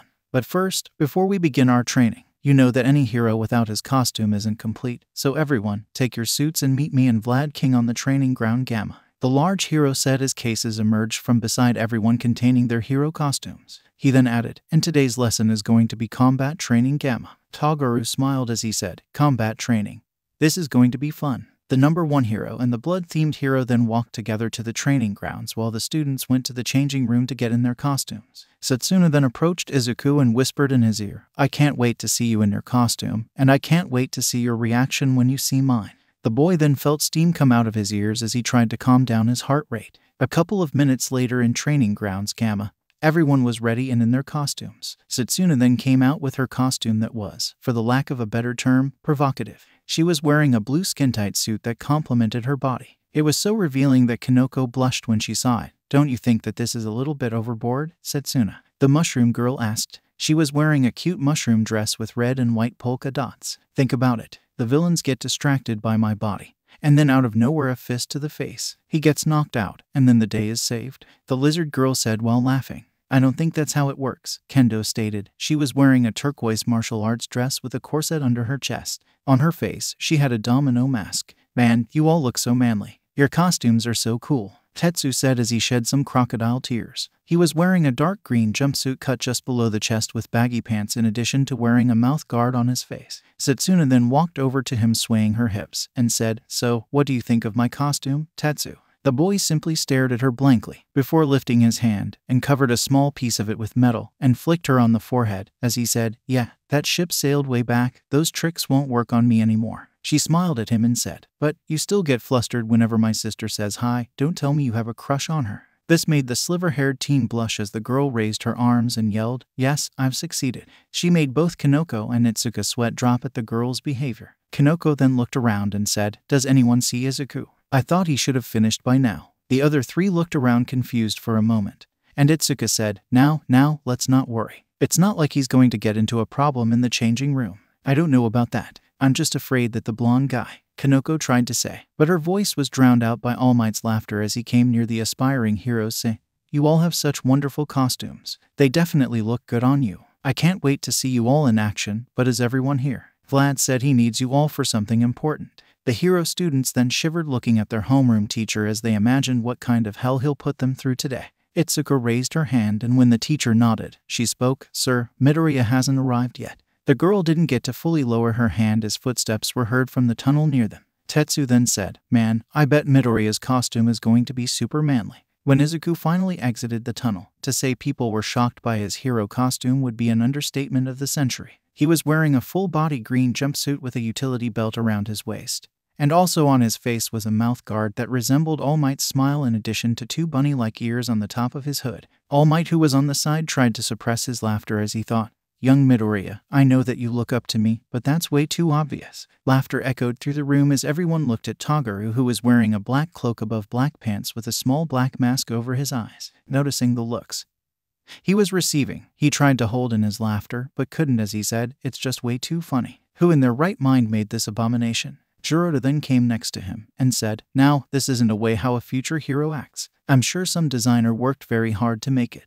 Izuku then interjected saying, Well, to be honest, my mom actually made it as a gift to me for making it in the hero course, and I couldn't just throw it away. I know it's going to be ruined today, but it made her happy. This caused some students to laugh at the boy, who also awkwardly laughed with them. This wasn't the first time he was laughed at, and he was sure as hell it won't be the last time. At least this time, it wasn't as bad as the other times. Toguru then slapped his knee saying, You're wearing something your mom made, and you know it's going to be ruined. What are you, a mama's boy? The bug boy was silenced as a fist slammed on his head. He looked and saw Setsuna, who frowned at him saying, I think it's a great thing that Midoriya has a nice relation with his mother. She couldn't help but feel a little jealous that Midoriya's mother was present in his life, but she felt happy for him. though this didn't stop her from muttering under her breath quietly, "Wish my relation with my parents were like that." "Did you say something, Takage?" Midoriya asked as he stood beside her. The girl was flustered a little, but said quickly, "No, nothing at all." The boy shrugged as Vlad came and finally stood in front of them.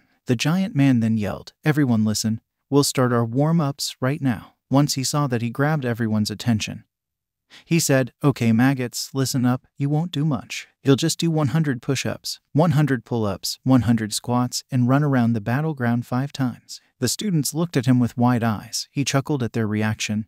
Then he yelled, "Get to it." The students scrambled to their feet to finish the warm-ups, as All Might approached the blood-themed hero and asked him, "Is this really necessary, Vlad?" The blood-themed hero looked at him and said, "If you continue to whine on their behalf, you can join them. If you don't want that, keep your mouth shut. I run my class as I see fit." The blonde hero chuckled nervously, knowing from the records that Vlad might actually do it and force him to join the students in their warm-ups. But in all honesty, he was happy that Izuku made it in his class rather than erasers. He was pretty sure that the nighttime hero will try to single his successor out in an attempt to expel him. He then looked at his successor doing push-ups with vigor and smiled, remembering the training he gave him. "You came really far, young Midoriya. But today, I want to see how far." After 1 hour, the students have all finished, but some were worse for wear. The first to finish was Itsuka, followed closely by Izuku. The last was surprisingly Rikio. Everybody thought it was going to be Mango or Kanoko. The blood-themed hero then said, "Good, now that you've finished the warm-ups, expect that every heroic class will start like this." This caused Rikio, Manga, and some others to drop to the ground with a sad aurora around them.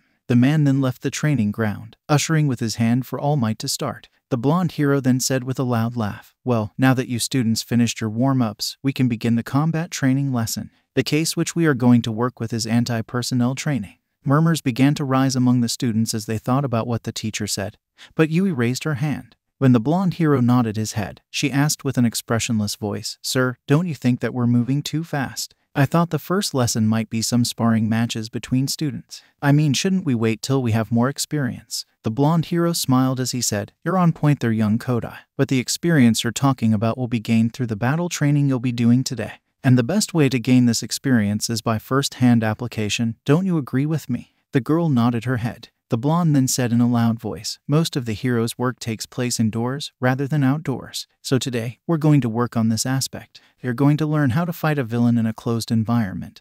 Therefore, for the exercise, you will all be divided into teams." Then a couple of questions began to rise from the students. "Sir, is there a time limit to the exercise? How are we going to be graded? Can we use our powers in this exercise, or is it quirkless one? How are the teams going to be split?" One question at a time. "My quirk is super strength, not super hearing." He then pulled a small script from his pocket, causing some students to think, "Is he seriously using this?" The blonde hero then began to explain the exercise in detail. First off, the scenario, in this case, is a nuclear bomb inside the building. A group of 2 villains will be protecting the bomb and will do their best to hinder the hero's progress. The heroes will then enter the building and try to find the bomb in a time frame of 15 minutes. The scores will be given individually based on teamwork, quirk usage, and overall performance. However, there will be an MVP for every round. Finally, the teams will be decided by random. Then Jiroda raised his hand, and once he was given permission, he spoke, "Is it really a wise idea to have our teams picked in such a hazardous way?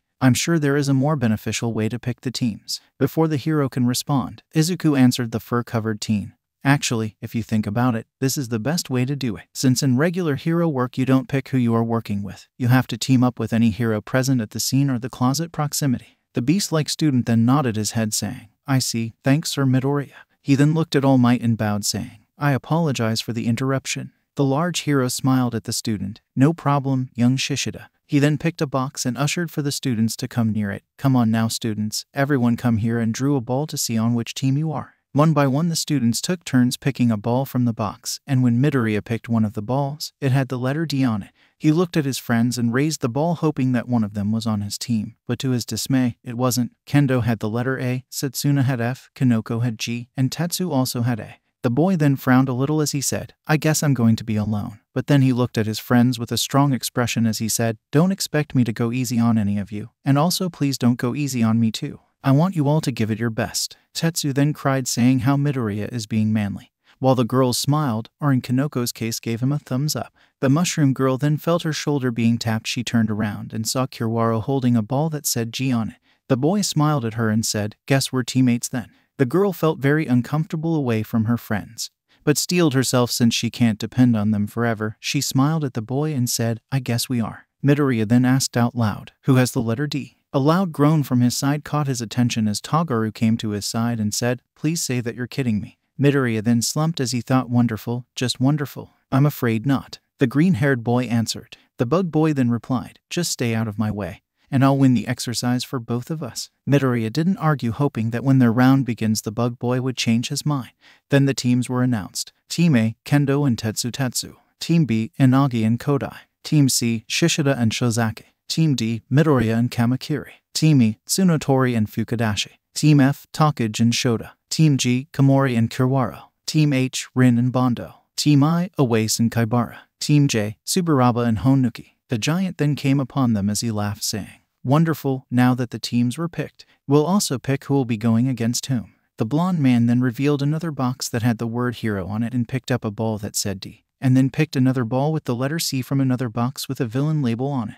Both teams C and D looked at each other. Shishida then stepped forward and said, I wish you both the greatest of luck in this exercise. While Midoriya thanked the boy, Toguro merely scoffed at him. In the end, the placement was like this. Heroes, D versus villains, C. Heroes, F versus villains, J. Heroes, I versus villains, G. Heroes, E versus villains, B. Heroes, A versus villains, H. All Might then approached the villains team and looked at the two young heroes. He then said, heroes, today to win and save the day, you must become villains. Here's a map of the building. You must begin strategizing on how to stop the heroes. You have a 5-minute head start, so go. Two then bowed, saying, hi, All Might Sensei. The villains team then went and entered the building. All Might then went to the heroes team and gave them the manual to the building. As he said, heroes, the villains right now are threatening the safety of the civilians. It's your job now to secure the bomb and capture them. Don't forget that you are fighting indoors, so you must keep the damage to a minimum. Here's a manual to help you understand the interior structure of the building.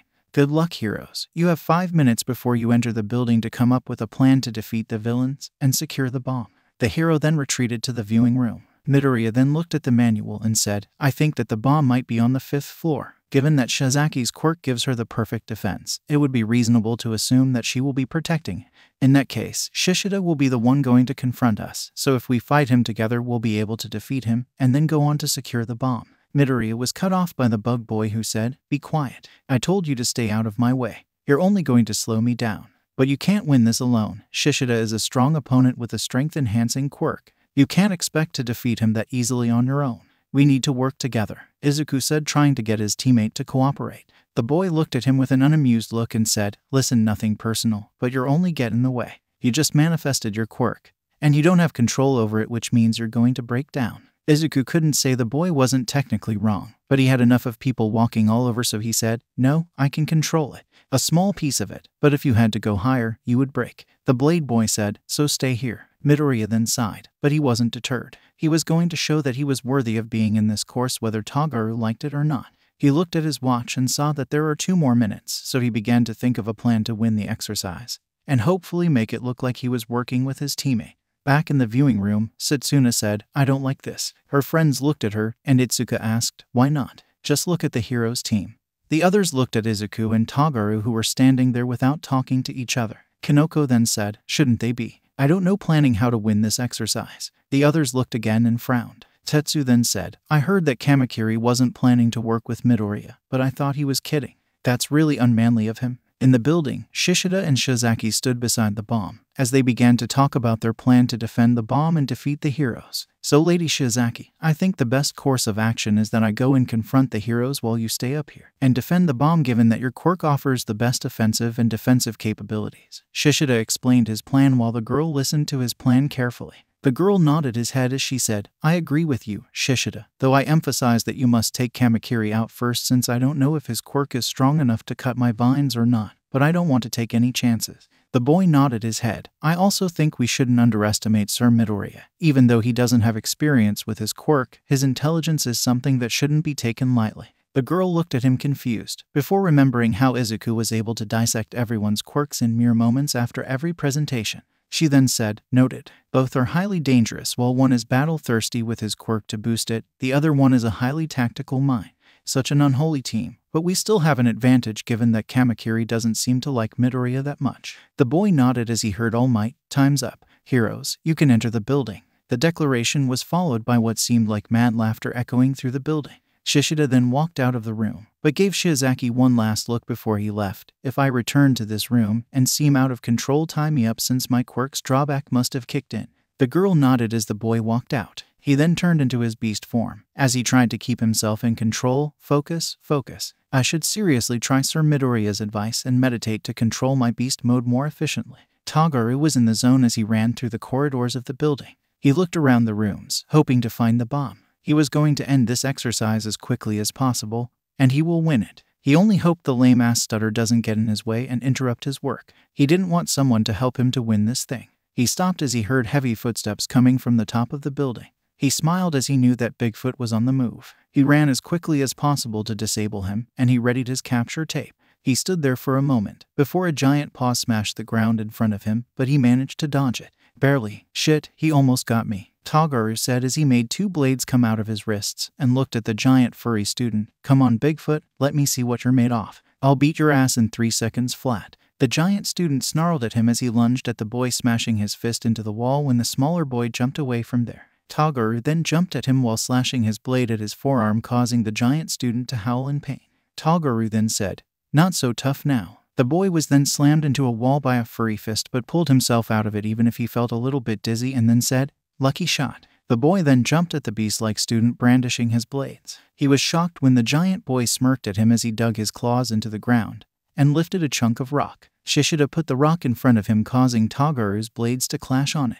The bug boy railed back in pain as he felt a similar feeling of his blades being dulled. He frowned. Either he was lying about his quirk drawback, or he still has some cognitive abilities in this form. Whatever the case, I have to find a way to beat him quickly. I don't have... He was cut from his thought as the chunk of rock was sent flying at him. The boy panicked, but the chunk of rock suddenly exploded. The boy looked and saw Midoriya standing in front of him. The green-haired boy looked at him and said, "I told you that you need my help." Back in the observation room, Tetsu yelled with excitement with crocodile tears flowing down his face. That was so manly. He came out of nowhere and stopped the rock with a single punch. Kendo then said, "I hope this will make Kamakiri realize that he needs Midoriya's help." The girl didn't like Kamakiri's attitude from the beginning of the class. He treated Midoriya like he was dirt. She was used to people like that trying to tease her due to her interests or her quirk, but that didn't mean she liked them. "Yeah, I don't think he's going to admit that he needs help, but most likely will give Midoriya the honor of fighting Shishida," Setsuna said. The others looked at Shishida and were worried that the boy might accidentally hurt anyone.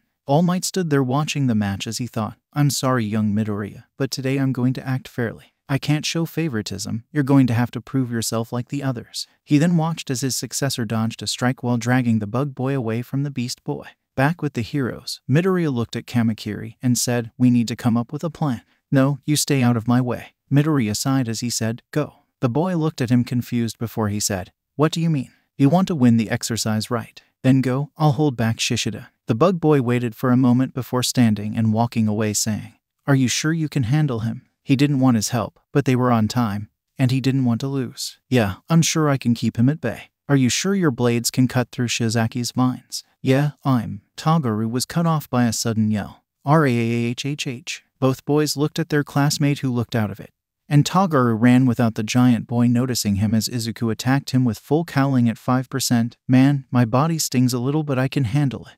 The boy then ran at the beast boy, giving him a punch, causing Shishida to fly back and get slammed into a wall. Izuku was shocked for a moment as he thought it would take more than one punch to take Shishida down. He didn't get to dwell too much on this though, as the boy rose from the ground growling. It finally hit Midoriya. His classmate's drawback finally hit him. He then quickly dodged a blow from his classmate as he then sent a punch of his own.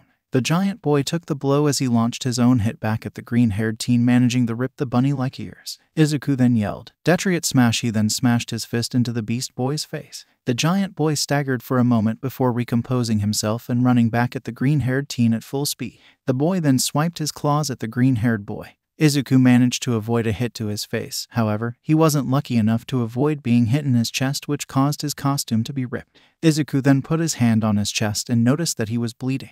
"I need to retreat to figure out a way to defeat him," Izuku thought as he ran away from the beast teen who was giving chase. The boy then increased the power of his quirk to 7%. He felt his muscles tightening, but he needed to get away from Shishida to form a plan. He knew that the boy was following by using his enhancing smelling abilities, but there. He then thought of something that was a bit mad, but desperate situations call for desperate measures. Back in the viewing room, Tetsu was again yelling about how Midoriya was being manly fighting Shishida till the boy ran away. Hey, running away isn't manly. He was silenced by Setsuna punching him on the head. Can't you see he's trying to come up with a plan? All Might then said, young Takage is right. Sometimes you need to fall back in a fight if you felt that you're losing or need to change your strategy, or if you need to call back up. He then walked up to the mic and said, 10 minutes left. Then Itsuka noticed something Midoriya was doing. What is he doing? She said as she pointed to the screen. Some were horrified while others seemed confused. Only 2 understood his plan. Honuki said, that's a good idea. Setsuna laughed. Greenie, you always manage to surprise me. Then Itsuka realized why Midoriya was doing what he was doing and smiled. He was truly full of surprises. Kaguru ran as fast as his feet can carry him, trying to finish the exercise as fast as possible. He then heard that he only has 10 minutes left. Great, another problem to think of. He finally reached the 5th floor. He knew that Shizaki was a tough opponent, so he wasn't going to take this lightly. He ran to the door, popping out his blades as he crashed through it. He looked around only to see what he can describe as a jungle. He quickly dodged a vine coming at him and cut it. He looked and saw the bomb through the tangled vines. He said, give up, villain, and I promise you I'll go easy on you. Shizaki then said in a cold voice, you have sinned, I must punish you in the name of the Lord. Vines began to rush at him as he began cutting them. He dodged a vine that came behind him by jumping to the side. He then ran to the bomb trying to grab it, but was stopped by a vine that captured his leg and sent him flying into the wall. He groaned as he stood up, mentally asking himself, what is it with my classmates slamming me into walls? I think I'll have a concussion at the end of this semester if this becomes a trend. He then saw Shizaki's vines rushing toward him. He cut many of them, but the wave of vines was too much and he was finally captured by the girl. She looked at him as he smirked at her, and then blades popped out of his body, cutting the vines and freeing himself. He then said, it's gonna take more than that to stop me. The girl then put her hands in prayer as she said, you're right, but I already won. The boy was confused, but then he felt something tighten around his left foot. He was shocked to see that the vine girl used his own capturing tape against him. This couldn't be happening, but what happened next proved it. Young Kamakiri have been captured. Pride is one of the 7 deadly sins. You were so focused on finishing the exercise to protect your pride that you didn't notice that your capturing tape fell, or I was slowly bringing it to you. The vine girl told him. The bug boy then smacked his forehead. She was right. He was so focused on winning the exercise alone that he lost focus on everything else. If he was a little more attentive, he noticed her plan. He looked at her and said, you got me. He then smirked, saying, honestly, I didn't think you had in you. I thought you'd be crying that you deceived. He then saw the girl in a praying position as she asked for forgiveness for, as she put it, using wicked ways. He slowly walked out of the room, not wanting to be caught in whatever craziness she was experiencing. He sighed as he said, well, Stutter, I guess it's up to you now. He then walked away, accepting his defeat and reviewing what caused it. Back with Shishida, the boy managed to regain some control. He vaguely remembered fighting Tagaru, but then everything went blank for a moment. He only hoped that he didn't hurt anybody. He then picked up Midoriya's scent coming from a certain direction. He quickly ran toward it, and it got closer. He then sensed something wrong. The scent was overwhelming his nose. It was like he was everywhere. He turned around a corner and saw something that made him stop in his tracks. The walls had some spots on them covered with blood. He knew where it came from. Sir Midoriya, I hope I didn't hurt you too much. The boy looked around trying to find the boy's scent, but the overwhelming amount of blood, or at least the way the blood spots were covering the area, overpowered his nose. He looked around confused, not able to determine where the green-haired teen is. He tried to use his other senses, but his eyes couldn't see anything, and it was deadly quiet.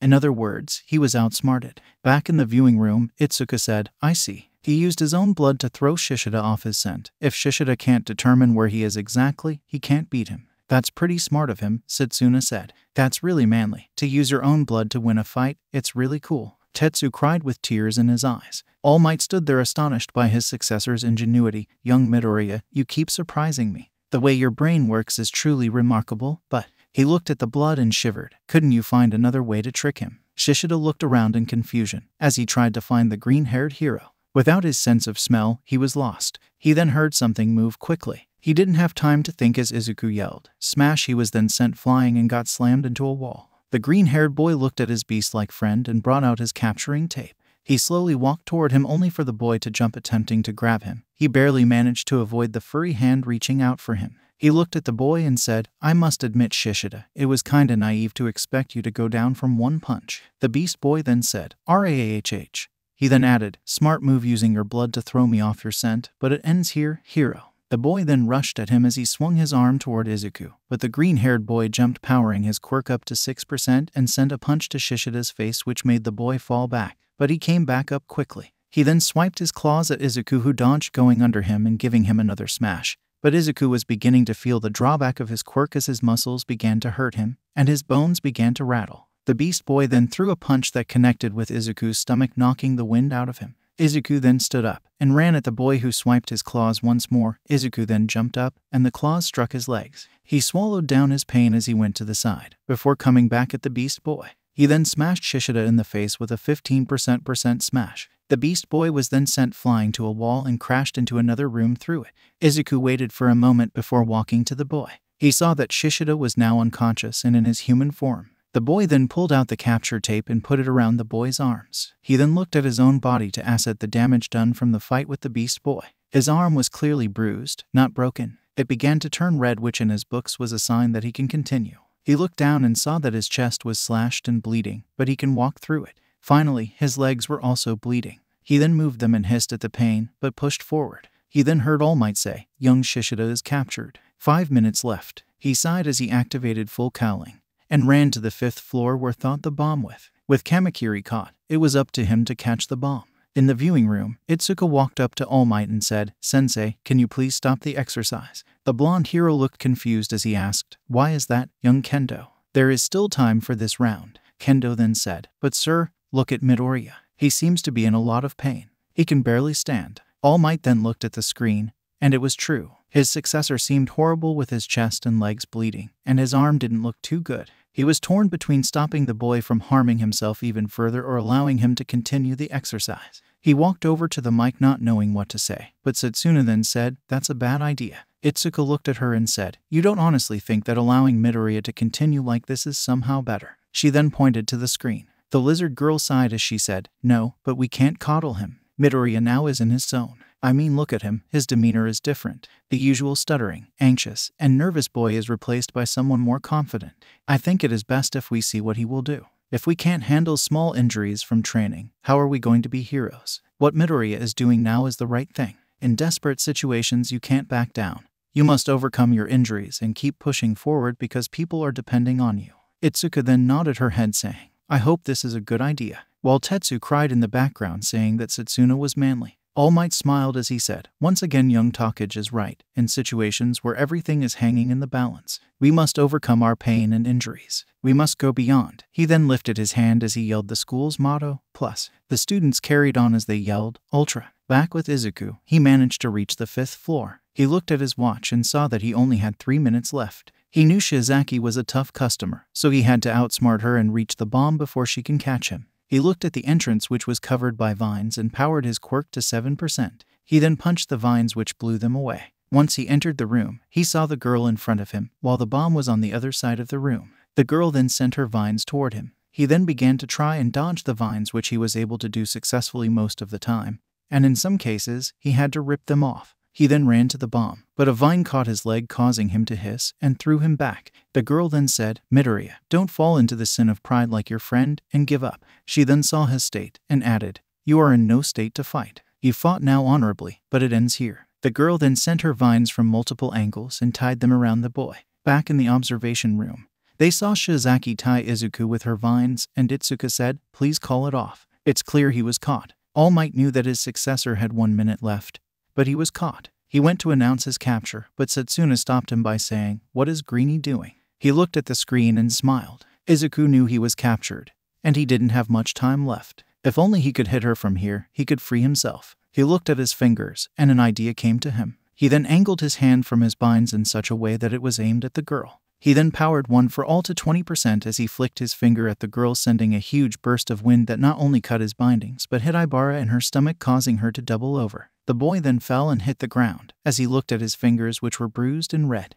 Wonderful, he looked at the girl, then the bomb, and bolted toward the ladder. Ibara then saw Midoriya run toward the bomb, so she sent her vines after him as she said, "You'll not succeed. Give up." The boy then jumped with a quirk, empowering his leap. He was now in front of the bomb with his fingers centimeters away from them, as he also felt the vines slowly catch up to him. And then, seeking advice. Pain and extreme pain were what Izuku Midoriya was feeling at the moment. You would think it would be from his injuries from the battle training, but no, it was from Recovery Girl's legendary cane smacking his head. He could only remember waking up from sleep and seeing the old lady frowning at him. And then the chewing out began, as did the beating from her legendary cane that he was sure All Might once said gave him more than a few bruises. But this raises a question in his head. How did it end here in the first place? Right, the battle training. About a quarter of an hour ago, Izuku leaped toward the bomb with a jump empowered by 1 for all at 6%.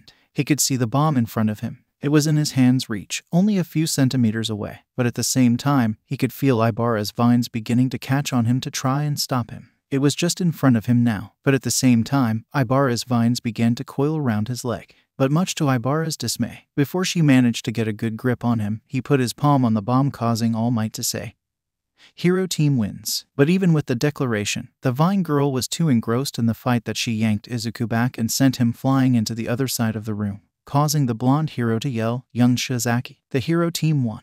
The fight has stopped." The girl blinked a little before sighing and saying, "Well, I guess that the Lord was on your side this time." The girl then looked at Izuku and screamed, "Saint Maria, Midoriya, are you all right?" The girl then ran to his side to check on him, but at the same time, Jiroda, who woke up from unconsciousness, entered the room and said, "Lady Shizaki, did something happen? I heard you screaming." He then looked at where the girl was standing and yelped himself, "Oh, dear goodness, Sir Midoriya." Said boy was now laying against the wall. He had a bruised arm, his chest had slash marks, and so did his legs. One of the fingers on his left hand was also bruised and was hurting him like hell. He looked at his classmates' concerned faces and smiled, saying, "I'm all right. There's nothing to worry about." He then promptly passed out. The Beast Boy then heaved his fallen classmate on his shoulder and began to run with him to the infirmary with the Vine Girl on his toes, but was stopped by his teacher saying, "Young Shishida, don't worry about young Midoriya. The medical bots had already arrived and are going to take him to the infirmary." Both the Beast Boy and the Vine Girl frowned. They felt that they were responsible for their classmate's condition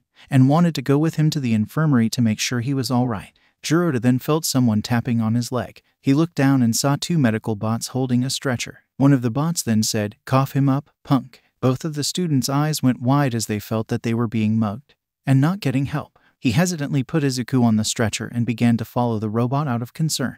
But All Might then said, "All right. Everyone who wasn't injured go to the observation room to discuss who the MVP is." The blonde hero then saw both members of the villain's team looking in the direction where Izuku was going in. He smiled at both students' compassion and spirit, but they were needed, so he said something to comfort them. "Young Shishida, young Shizaki, don't fret, young Midoriya is going to Recovery Girl. He will join us in a little while." Both students looked at each other and then walked with their heads down in shame to the observation room. In Recovery Girl's office, the old lady sat organizing some files in front of her. It was a slow day, as she would call it, not that she was complaining. Today was the first day of the heroic classes. She expected by now that at least 2 or 3 students would have come to her injured, but she smiled. Maybe that huge oaf is a better teacher than he looked like, she thought. Then she shook her head. She knew that thinking too much about this would begin to tempt fate to mess with her. It was as if fate heard her and began laughing as the door of the infirmary opened up and a medical bot entered. The bot then unloaded someone on a bed and said, "There was a kind of a situation." She sighed as she turned around, only to be greeted by the familiar sight of fluffy green hair and a freckled face. The boy then opened his emerald eyes and looked at her. He then coughed a little. When he finally noticed where he was, he said, "Oh, Recovery Girl, funny seeing you here, so how's the weather?" He joked through his pain, hoping to avoid her wrath. The old lady then screamed, "For the love of all that's holy." And with that began a very long lecture about the boy's recklessness. Back in the observation, Ibara, Jiroda, and Tagura entered the room. The first 2 had a sad look on their face, while the last one had an unreadable expression on his face. All Might then coughed and said, "All right, young heroes, let's get this show on the road. But first, who do you think is the MVP of this exercise?" A lot of murmurs and silenced conservations went through the room, till Juzo raised his hand. The blonde hero then nodded his head, so the student spoke, "I think the Shizaki is the MVP of this exercise." She was the only person who didn't get sidetracked or lost focus of their opponent, like when Shishida lost Kamakiri when Midoriya took him. He then turned to the boy and said, "No offense." The Beast Boy then waved his hand, telling him that it was no problem, and unlike the hero's team, she came up with a plan due to the coordination with her teammate. In other words, the hero's team's victory was a very close call. Finally, she used her quirk in such a manner that was both offensive and defensive, which led to Kamakiri's capture, so I think that she should be the MVP. All the other students began to give nods of agreement, with Shizaki beaming with happiness, even though it didn't appear on her because she was still feeling a little guilty about Izuku's condition. All Might then said, "Great observation, young Honuki. What you said was quite true. Young Shizaki played her role very well. She even managed to drag young Kamakiri into a trap to capture him, and also managed to give young Midoriya a hard time. But inside the hero's head he said, "Man, these students are scary when they want to be." He then noticed Takage and Kendo's hands rose, so he said, "Young Takage and young Kendo, do you have anything to say?" "Actually, we think that Midoriya should be the MVP," Kendo said with the lizard girl nodding her head. The hero then said, "Please, explain your reasoning." "Well, you see, All Might, indeed, Midoriya didn't work with his teammate. But it wasn't his fault, it was due to his teammate's refusal to work," Setsuna then glared toward the bug boy who was still in deep thought, so he was forced to work with what he had. He accurately predicted that Kamakiri won't be able to beat Shishida in a one-on-one match, and told him to go and fight Shizaki, who he had better luck with. He then fought off Shishida, and managed to get the drop on him by using his blood to mislead him to his direction. The blonde hero then shivered remembering the scene, but the girl continued, and add to that, when he was captured by Shizaki, he used his quirk in a way to break his bindings while also hitting her, disabling her for a while. So I think he should be the MVP given to the strategies and methods he used to win the exercise. Other students began to agree with her, citing how Izuku's signal handily won the exercise. All Might then smiled as he said, "Well said, young Takage. Young Midoriya managed to win the exercise by using his wits even though he was outnumbered. So we can reach an agreement that both young Shizaki and young Midoriya are both tied for the MVP of this round." He then looked at his clipboard and said, "All right, now, let's move to the next set. Team F versus Team J now. Young Honuki and young Tsuburaba, please make over to the building to start with your plan." The two boys nodded as they walked away to the building to start planning their plan to defend the bomb.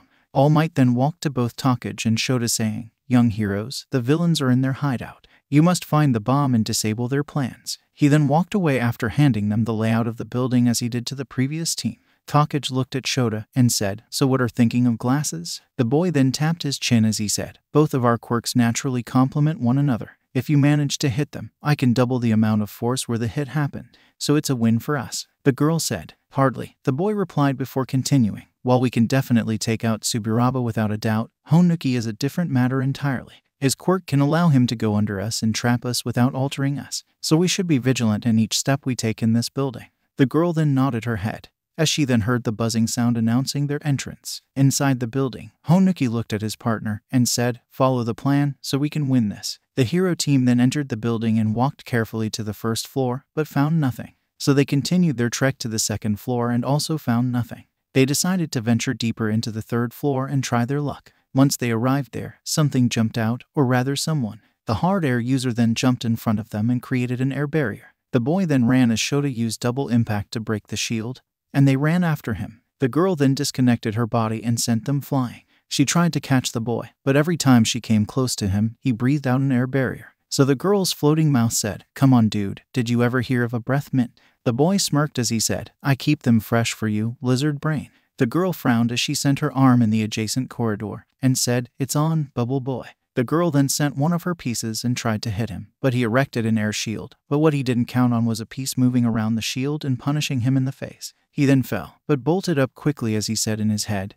"Come on, only a couple more steps." The boy then looked forward, and his eyes widened as he saw Shota with Takage's hand. He looked back. The fist went directly toward him, but he blew and hardened some air. But then he fell into their trap. The girl's body parts began to rotate around him and hit him from various angles, with Shota activating his quirk. Soon enough the boy fell, declaring his defeat as Takage tied her capture tape around him. Young Tsuburaba has been captured. 10 minutes remain. Their teacher's voice echoed through the hallways. "So we captured one. I detach my eye and look for the other," Takage said as one of her eyes disconnected from her body and searched the building quickly. But they didn't notice two hands appearing from under them. The hands then grabbed onto their ankles and began to drag them into the cement.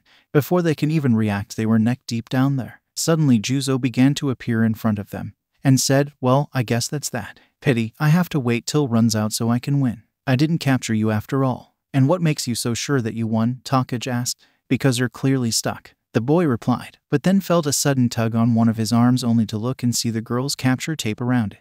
The boy then hit his forehead for his oversight. "Young Honuki has been captured. Can you set us free now?" Takage asked the softening user. He chuckled a little as he said, "No, I thought so." She then sent her arms and eyes and began to search the building, but she still didn't find anything. When her part still didn't find anything on the fifth, she said, I can't find it. Shota then said, did you look on the roof? The girl's eyes widened as her arms went flying with one of her eyes to the roof. She then saw the bomb there and touched it, signaling their victory. Hero team wins. I guess you won after all. Honuki then walked over and activated his quirk, and began to lift the two from their cement prison. That was close for comfort. She then looked at the Mudman and asked, I thought you said that when you use your quirk the entire area is affected. I just tried Midoriya's advice about focusing only on my surroundings. The boy answered, what did the greenie tell you? Setsuna asked, interested. He said that I should try and focus only on softening my surroundings. That way I can travel underground without altering anyone to my presence. The boy then stroked his chin. Might want to invest some kind of breathing apparatus in my suit though. He then looked at them and fell forward. Both of the students caught him as the air-hardening boy came and saw the scene, so he asked, dude, why are you so tired? I never tried focusing my softening only on my surroundings. It's harder than it looks. Honestly, I'm surprised I managed to get them out of the ground. Juzo admitted, but the last part was quiet. Both Setsuna and Naranjaki sighed a breath of relief. So the lizard girl said, come on Buckethead, let's go to the observation room. Back with Izuku, he was covering himself from the old lady's cane, which somehow hurt more than his injuries. 1 week, you mini oaf. That's all I ask for, 1 week without you getting injured. The old lady screamed at him as he bowed repeatedly to her and begged for her forgiveness. Come recovery girl, I mean it was my first heroics class. I had to leave an impression. I couldn't just sit around. The boy tried to defend himself only to earn a cane to the head. Not sitting around is something, but going plus ultra on your body is something else. For the love of hell, your power isn't something you use, it's something you get used to. Recovery girl told him. But All Might used 100% right off the bat. He was then smacked again on his head, as the lady said, that giant oaf is putting too much pressure on you. Listen here, take things slowly alright, and don't injure yourself. Geez, recovery girl, for a moment there I thought you just don't want to heal my injuries anymore. How about I don't come here anymore? This remark earned him another whack as the old lady screamed at him. Clearly, you didn't listen to what I said before I fixed you up. She then sighed as she said, Sonny, it's like I don't want to heal you. It's just that your body has its limits that if I pass will make my quirk dangerous for you, and it may kill you. The boy went pale, as he imagined his tombstone with the phrase died by healing quirk. He then asked the old heroine, really? Yes, my quirk worked on speeding up the recovery of your body by using your stamina. She then yelled, so stop going plus ultra on your body at its expense. The boy then exited the infirmary as he walked back to his class. When he reached the room, he knocked on the door of the observation room and walked inside. Once everyone saw him, his friends barreled toward him and began to ask him if he was all right. First was Tetsu, who said, Midoriya, you were so manly, but are you all right? You looked so horrible the last time I saw you. Kinoko then piped up, Izuku, are you still hurt? You seemed that you were put in a blender when they took you to the infirmary. Kendo then popped up, seriously Midoriya, you really made us worried. I thought for a moment there we actually managed to lose you. Setsuna then said, come on guys, you can see that he is dandy fine. Give him some space. Izuku only laughed at them, as he waved his hands saying, it's alright guys, I'm fine as you can see. I was only hurt a little so there's nothing to worry about. His friends then backed down,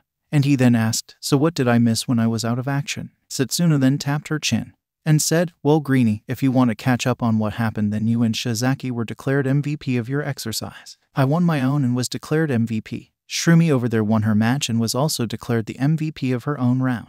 She then looked at the screen as she said, now, it's mostly Pony and Fukudashi's match against Ghosty and Silent Queen. The boy then smiled as he pulled out his notebook from nowhere, shocking his friends as he said, that's good. I'm not too late to take notes. His friends' sweat dropped at how he pulled a notebook from nowhere. And one question went through their minds, where did he even get the notebook from? The boy then began to walk forward to the screen as he began to take down notes, as he watched the team of the Ghost and Silent Girl lay carnage on the hero's team, who was having a hard time due to the communication barrier. He then wrote down note to self, teach Tsunotori Japanese. He then noticed All Might walking toward him, as he said, young Midoriya, you're all right. I hope recovery girl didn't rough you too much. The hero then shivered, remembering her cane like he was going through some war flashbacks. The boy then chuckled as he said, no, not really, though she did say that I have to try and stop coming to her infirmary because I'm about to break the record of injuries in the first week of school. The boy then felt something tap on his shoulder. He looked back to see both Jiroda and Ibara with their heads down.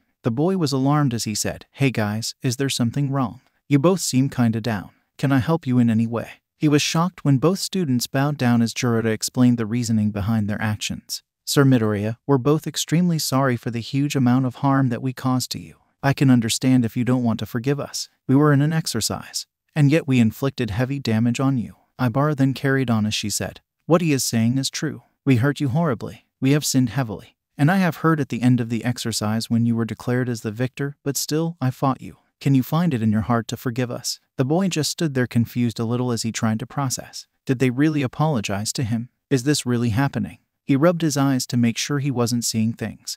But still, his friends were in front of him apologizing, so he just had to ask, are guys really apologizing to me? Ibarra then looked at him and said, yes, it's the right thing to do. Is there something wrong? The boy then shook his head as he said, no, I mean it's just weird. I was never apologized to before. But in any case, there's nothing for you to apologize for. The beast boy then rose up and said, but Izuku then raised his arm as he said, this was an exercise, so we couldn't afford to hold back, so there are no hard feelings. In fact, I'm much better now. The boy then looked at the screen to see that Yanagi managed to capture Pony ending the fourth battle as All Might looked at him thinking, young Midoriya, how couldn't I see it earlier? To think you were being bullied, and I saw the signs but never asked. I'm truly ashamed of myself, but I promise you that I will make it up for you by being the best mentor I can. He heard from Nezu what happened yesterday in the cafeteria, and angry would be an understatement regarding how he felt. But he couldn't do anything as the guilty party was already given his just punishment. Villain's team wins, he declared as he then added, please, all students report back to the observation room, and those who are injured let the bots take you to Recovery Girl. The 4 students then arrived at the class, and they began to discuss the MVP of this exercise, before finally landing on Yui for her planning of the entire match.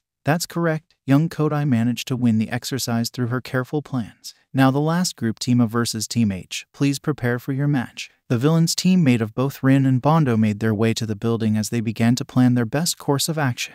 Rin then said, I have a plan, but I need you to be ready. How much Semitine can you produce and go? The giant then stroked where his chin should be as he said, a lot. The dragon scale user then nodded his head as he said, my plan has one shoot, it works or it fails, so what do you say? He looked at the giant who gave him a thumbs up. So the Chinese student then began to tell him his plan. At the entrance of the building, Kendo stood there with Tetsu as she looked at him and said, so how is this going down? Can't we just go in there and catch them or something? The steel boy asked. The girl smacked her forehead as she said, no, we can't do that. We need a plan, not wing it. The boy shrugged as he said, I offer manliness, not brains. The girl couldn't help but laugh a bit as she said, I'm sure you do, Tetsu. She then began to stroke her chin a little as she said, I say we first try to take out Bondo because if we're caught off guard by him and he managed to glue us to the ground, there's no telling how strong his glue is. Okay, but what about Rin? The girl then lifted her hand as she said, I didn't train in martial arts for nothing, you know. I'll take care of him. The buzzer then went off telling them that they can enter the building.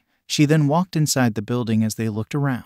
But the moment they stepped into the second floor, Tetsu saw something in his peripheral vision as he pushed Kendo and activated his quirk. He then was hit by scales as the dragon scale user then ran inside a corridor. The metal boy then looked at Kendo asking her, are you alright? Yeah, I am, thanks to you. She then looked at where the Chinese boy ran and said, let's follow him. They continued to walk till Kendo stopped Tetsu and said, look over there. In front of them, there was a ton of Bondo's quirk. No doubt it was to make them stuck. Itsuka then said, it would take more than this to stop us. She then saw something move and jumped, enlarging her fist as she punched the side of the wall, causing Rin to jump from behind it and say, damn, I thought I can get you off guard. The girl jumped to combat as she sent a fist to her opponent, but he avoided it by jumping backward. Tetsu, not wanting to be out of the fun, activated his quirk and tried to punch Rin in the face. The boy then fired some dragon scales at Tetsu, causing him to back off, before sending a kick to the big hand user who managed to block it.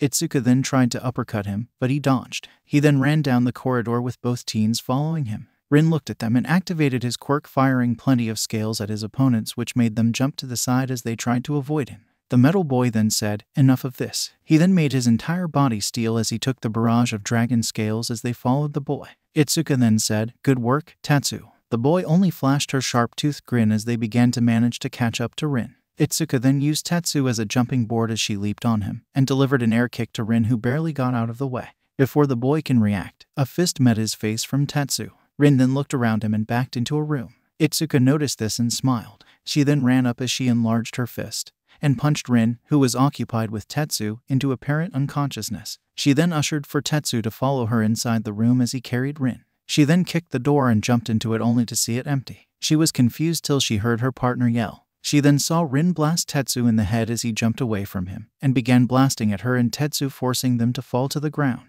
She didn't have time to get up as something fell on her and began to harden. It was Bondo's quirk. She looked up to see Bondo, who said, "Surprise." In mere moments, she and Tetsu were stuck to the ground as the boy groaned, and she said, "Well, you can't win everything."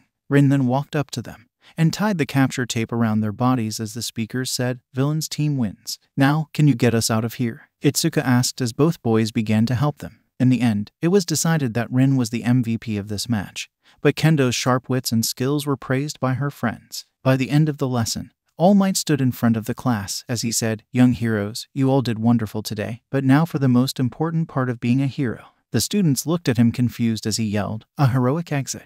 And with that, the hero then sped away with the students gawking at him, especially Izuku. After everyone went and changed their clothes, Izuku and his friends stayed together in the cafeteria. Kendo then said, "Ugh, I think there's still some of Bondo's quirk stuck in my hair," she said as she removed a chunk of hardened glue from her ponytail and pouted, saying, "This takes me forever to make it." Her friends then laughed at her reactions as she said, "I hope one day you get to experience this." Setsuna then said, "Well, I think Greenie over here won't mind. I mean, look at his hair, it's as messy as it can get." The boy in question pouted as he said, "My hair isn't messy. It's just naturally like this. And also, why do you call me Greenie when your hair is also green?" The splitting girl then stroked her chin as she said, "You're right. It's not fair I call you Greenie when I also have green hair." She then disconnected her head and floated him to Izuku's face as she said, ... But do you know what that means?" The boy blushed as he thought. Too close, he then shook his head as he said, "What?" The girl then laughed as she hugged his arm, causing him to steam as she said, "That means we're the green team." Itsuka then neck-chopped the lizard girl as she said, "That's enough said, leave him alone already." The boy then said, "Takage, I need to ask you something." The girl then lifted her head and said, "Ask away, green buddy. How does your costume work? I mean, you can freely disconnect your parts while using it, but how?" he asked as he summoned his notebook and a pen. Tetsu then whispered into Kanoko's and Itsuka's ears, "We seriously have to ask him where he hides this book." Both girls then nodded their heads. Setsuna then smiled.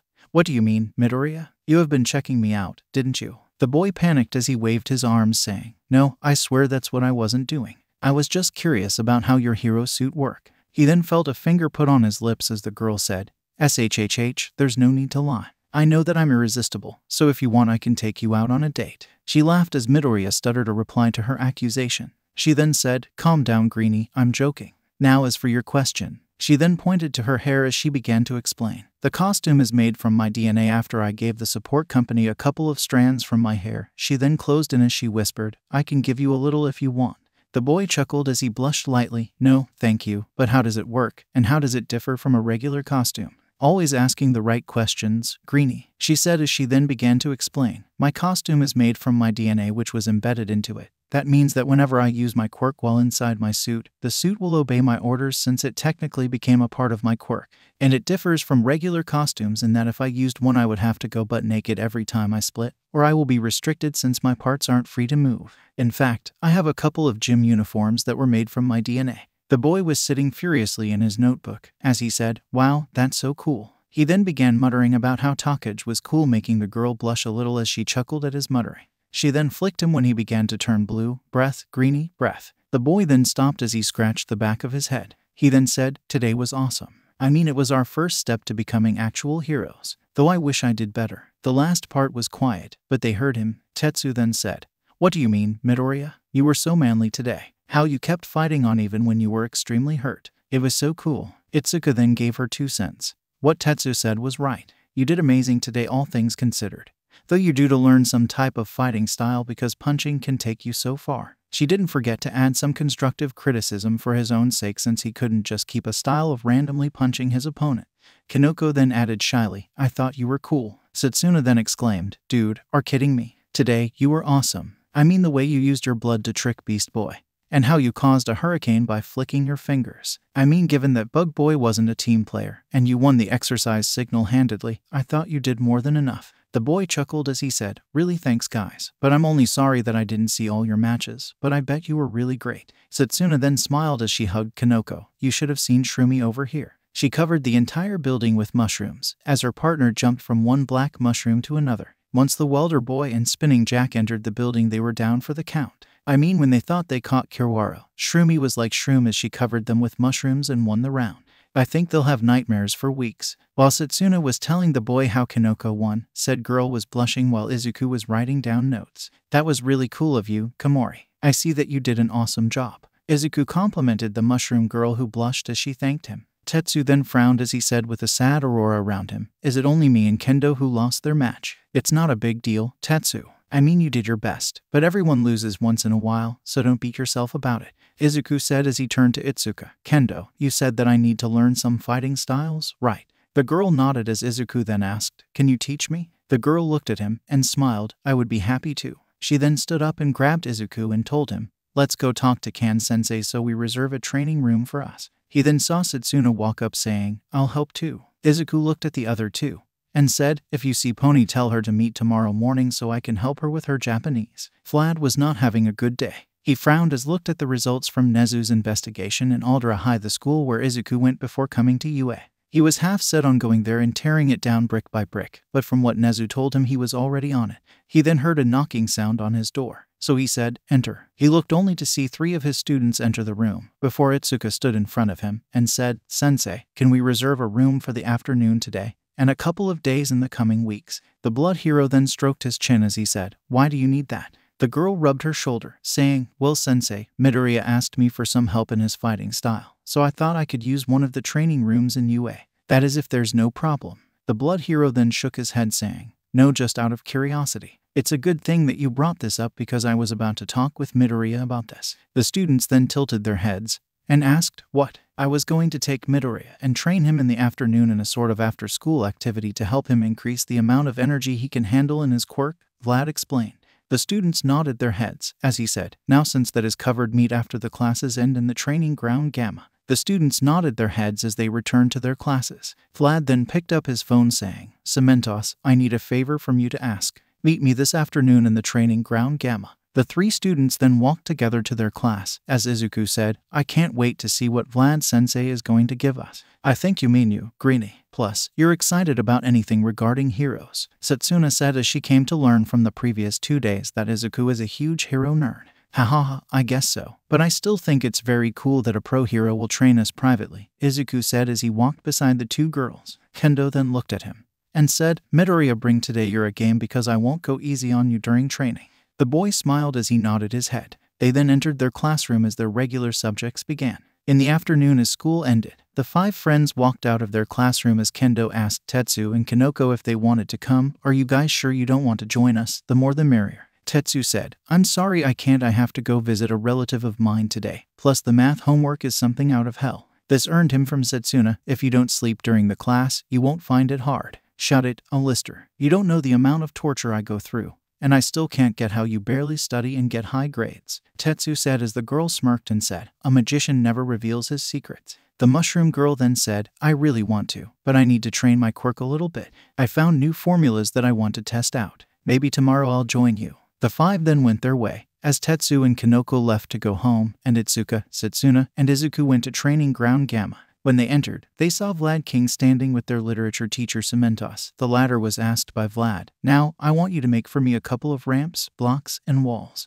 The cement user then began to manipulate the cement of the area and formed a couple of pillars, ramps, and some blocks. He then looked at Vlad and said, "Is that to your liking?" The blood hero looked, nodding his head in satisfaction, and said, "Thank you very much, Cementos." The cement hero then bowed and exited the room. Vlad looked at the students and said, "Midoriya, before you can begin with Kendo helping with your fighting style, I want to gauge your control over your quirk. In other words, I want you to use the highest percentage your body can handle without feeling any type of backlash." The boy then nodded and began to activate full cowling. It only took a couple of seconds, but Vlad said in his head, might want to work on the time he needs to activate his quirk. He then picked up his watch and said, "Go." The boy then began to increase the percentage till he reached 6% without feeling anything. He then tried to up it to 7%, but he felt his muscles tighten, so he said, "I think that 6% is my upper limit right now." The blood hero nodded, as he said, "Midoriya, do you see that course that Cementos set?" The boy nodded, "I want to complete it as fast as you can." The boy then nodded as he began to run through the walls and jump the ramps. He was running around with green lighting coursing over his body. This intrigued Setsuna, who said, "I wonder, what are the lightning bolts that are coursing on his body?" The blood hero then said, "I think maybe it's the excess energy being filtered out so it won't hurt him. But if that's the case, can he use it as some sort of lighting attack?" Kendo then looked at the green-haired girl and said, "Look, Midoriya is already rubbing off on you." The girl then laughed as Vlad said, "If you want, I can put a training course for you too." The two girls paled as they remembered the warm-ups he put them through and said, "No thanks." The blood hero shrugged. Izuku then finished as he said, "What do I have to do next?" "Shave the time you need to activate your quirk," Vlad said. He then looked at the lizard girl and said, "Takage, use your quirk to hit Midoriya from all angles," so he would cut down the time he needs to activate his quirk. The girl then nodded as she asked, "Hey Greenie, what is your time to activate your quirk?" 6 seconds. "Good, because they're about to become 3 seconds," the girl said as she disassembled her body and sent a piece toward Izuku, who tried to activate his quirk but hit him upside the head with a floating piece. He then tried to activate while dodging but got nailed in the back by a floating hand. "Come on Greenie, put some more effort into it," the girl taunted him. He then finally ran as he finally managed to activate his quirk. He then jumped above the pieces, but one hit him in the face when he was distracted by dodging a piece. He fell face first as the girl's head hovered above him saying, "Try harder, Greenie." He then stood up, and this process continued for about half an hour before the girl called it quits. Itsuka then walked up front as she said, "Let's Midoriya, let me see your pose while fighting." The boy took a stance as the girl began to evaluate his stance. She saw that it wasn't too bad, but still, it could be better. She then said, "Listen Midoriya, your stance is not bad, but try to bend your knees a little. Also try to keep your right elbow closer to your body because it will help protect your ribs and vital organs. Also, try to raise the heel of your feet a little, okay?" The boy quickly did as the girl told him, and she said, "Perfect. Now, let's spar a little." She knew that this will answer her question from the beginning of the year about who will win her technique or his strength. But will it though? He clearly doesn't know how to fight properly, so maybe she should wait till he developed fighting skill of his own. The spar then started as Izuku tried to punch her, but she ducked under his fist and delivered a hit of her own which Izuku blocked. She then tried to grab Izuku's hand to throw him over her shoulder, but the boy managed to reverse it somehow, but she broke herself free before he got the chance to throw her. The girl nodded as she said, "Good, Midoriya." They then continued, sparring by exchanging hits. But then Izuku was taken by surprise at one point when the girl swept his feet, causing him to fall to the ground before she grabbed his hand and pinned him down till he gave up. The boy then sat up and said, "Can't say I saw you using your feet given that you're mostly a hand-to-hand combat person." "That's the point, Midoriya. If the villain thinks that I'm only good as a hand-to-hand combater, he will be caught off guard when I use my legs." She then scratched her head as she said, "Why didn't you use yours?" She remembered a couple of moments where he would have gained the upper hand if he used kicks instead of punches. He chuckled nervously as he said, "Would you believe me if I said I forgot about them?" The girl then broke into laughter with Vlad and Setsuna joining her, as the gingerhead said, "Only you can say that, Midoriya, and be completely serious." When she stopped laughing, she said, "Okay, let's spar a couple more times before we called it off." The two then did 5 more spars. All of their victories went to Kendo, but Izuku was one time very close but slipped and failed due to his shoelace coming off. The green-haired boy sat with the two girls, as he said, "Well, that was really helpful." Itsuka then said, "Indeed. But don't worry Midoriya, you seem like a smart person and a fast learner, you'll get there eventually." Vlad then stood in front of them and said, "All right Midoriya, break time is over. Time for the last exercise of the day, fighting me." The boy looked at him before gulping. What followed in the next 15 minutes was Izuku trying to fight Vlad. He managed to do well given that the pro was holding back a lot. When he finished his training with Vlad, he walked to the changing rooms and took a shower before heading out home with Setsuna and Itsuka, with the latter advising on how to perfect his fighting style while the former teased him. During the time that Izuku was being trained, someone else was going through his own version of hell. It was none other than Katsuki Bakugo. He walked with a glare on his face toward Hound Dog's office and knocked on the door. When he received an answer, he entered and said, "Okay, let's get this over with so I can go home." The dog hero then sighed, as it didn't begin yet, and somehow the boy managed to give him a headache. "Listen hair boy, I'd take this seriously if I were you. Your whole hero Kara is depending on my results." The boy glared at him, as the hero then asked, "Let's start with something simple. What is your problem with Izuku Midoriya?" The hero could have sworn he saw the devil manifest for a second when the green-haired boy's name was mentioned. "He's a Deku who doesn't his place. I only attacked him because he needs to remember that he is nothing but a pebble in front of me. I didn't even do anything wrong. And why is he a pebble? And why do you think he's in your way? He's a quirkless loser. Do you need any more? He's weak, and yet he thinks he can be a hero. I've reminded him that he won't ever be one. He's always been in my way saying that he's going to be a hero without a quirk." The boy said through gritted teeth. "First off, Midoriya isn't quirkless. He has one. And second, what is your problem with him being a hero and a quirkless one at that? How is that in your way? Deku has a quirk. Impossible. You didn't answer my question. How is he trying to be a hero gets in your way?" The boy, who was shocked by the new information about his old victim having a quirk, then said, "It's because he is weak, and he's a useless Deku." So what I can deduce is that you don't have any actual reason except he's quirkless. Do I need more? What kind of delusional moron thinks he can be a hero without a quirk? The boy shouted. Well, given that there are some heroes who don't have battle-worthy quirks exist, a quirkless hero isn't out of the realm of possibility. Your own homeroom teacher is the closest thing to a quirkless hero, but you don't seem to have a problem with him because he has a quirk. A quirkless person is the scum of society. They should always remember that they are nothing but extras in this world. They aren't worth throwing an insult at them, Bakugo said. The dog hero frowned as this had the Meta-Human Liberation Army prints all over it. Well, America's #2 hero seems to disagree with you. He's quirkless, you know, the dog hero said. Bullshit, the boy retorted. There's no way a Deku could reach this level. The next hour went on with Bakugo saying how quirkless people are worthless, and the dog hero trying to get to the root of the problem. Finally, Bakugo walked outside the office. As he stomped home, he saw Izuku with his friends walking home. He was half tempted to attack him right there and now to know about the whole Deku has a quirk thing, but he bit it in knowing that it may lead to him losing his spot in the hero course. Deku, have you been looking down on me this entire time by hiding your quirk? I don't care how, but I will get to the bottom of this and force you to give me answers as to where you have a quirk, Bakugo thought as he walked home.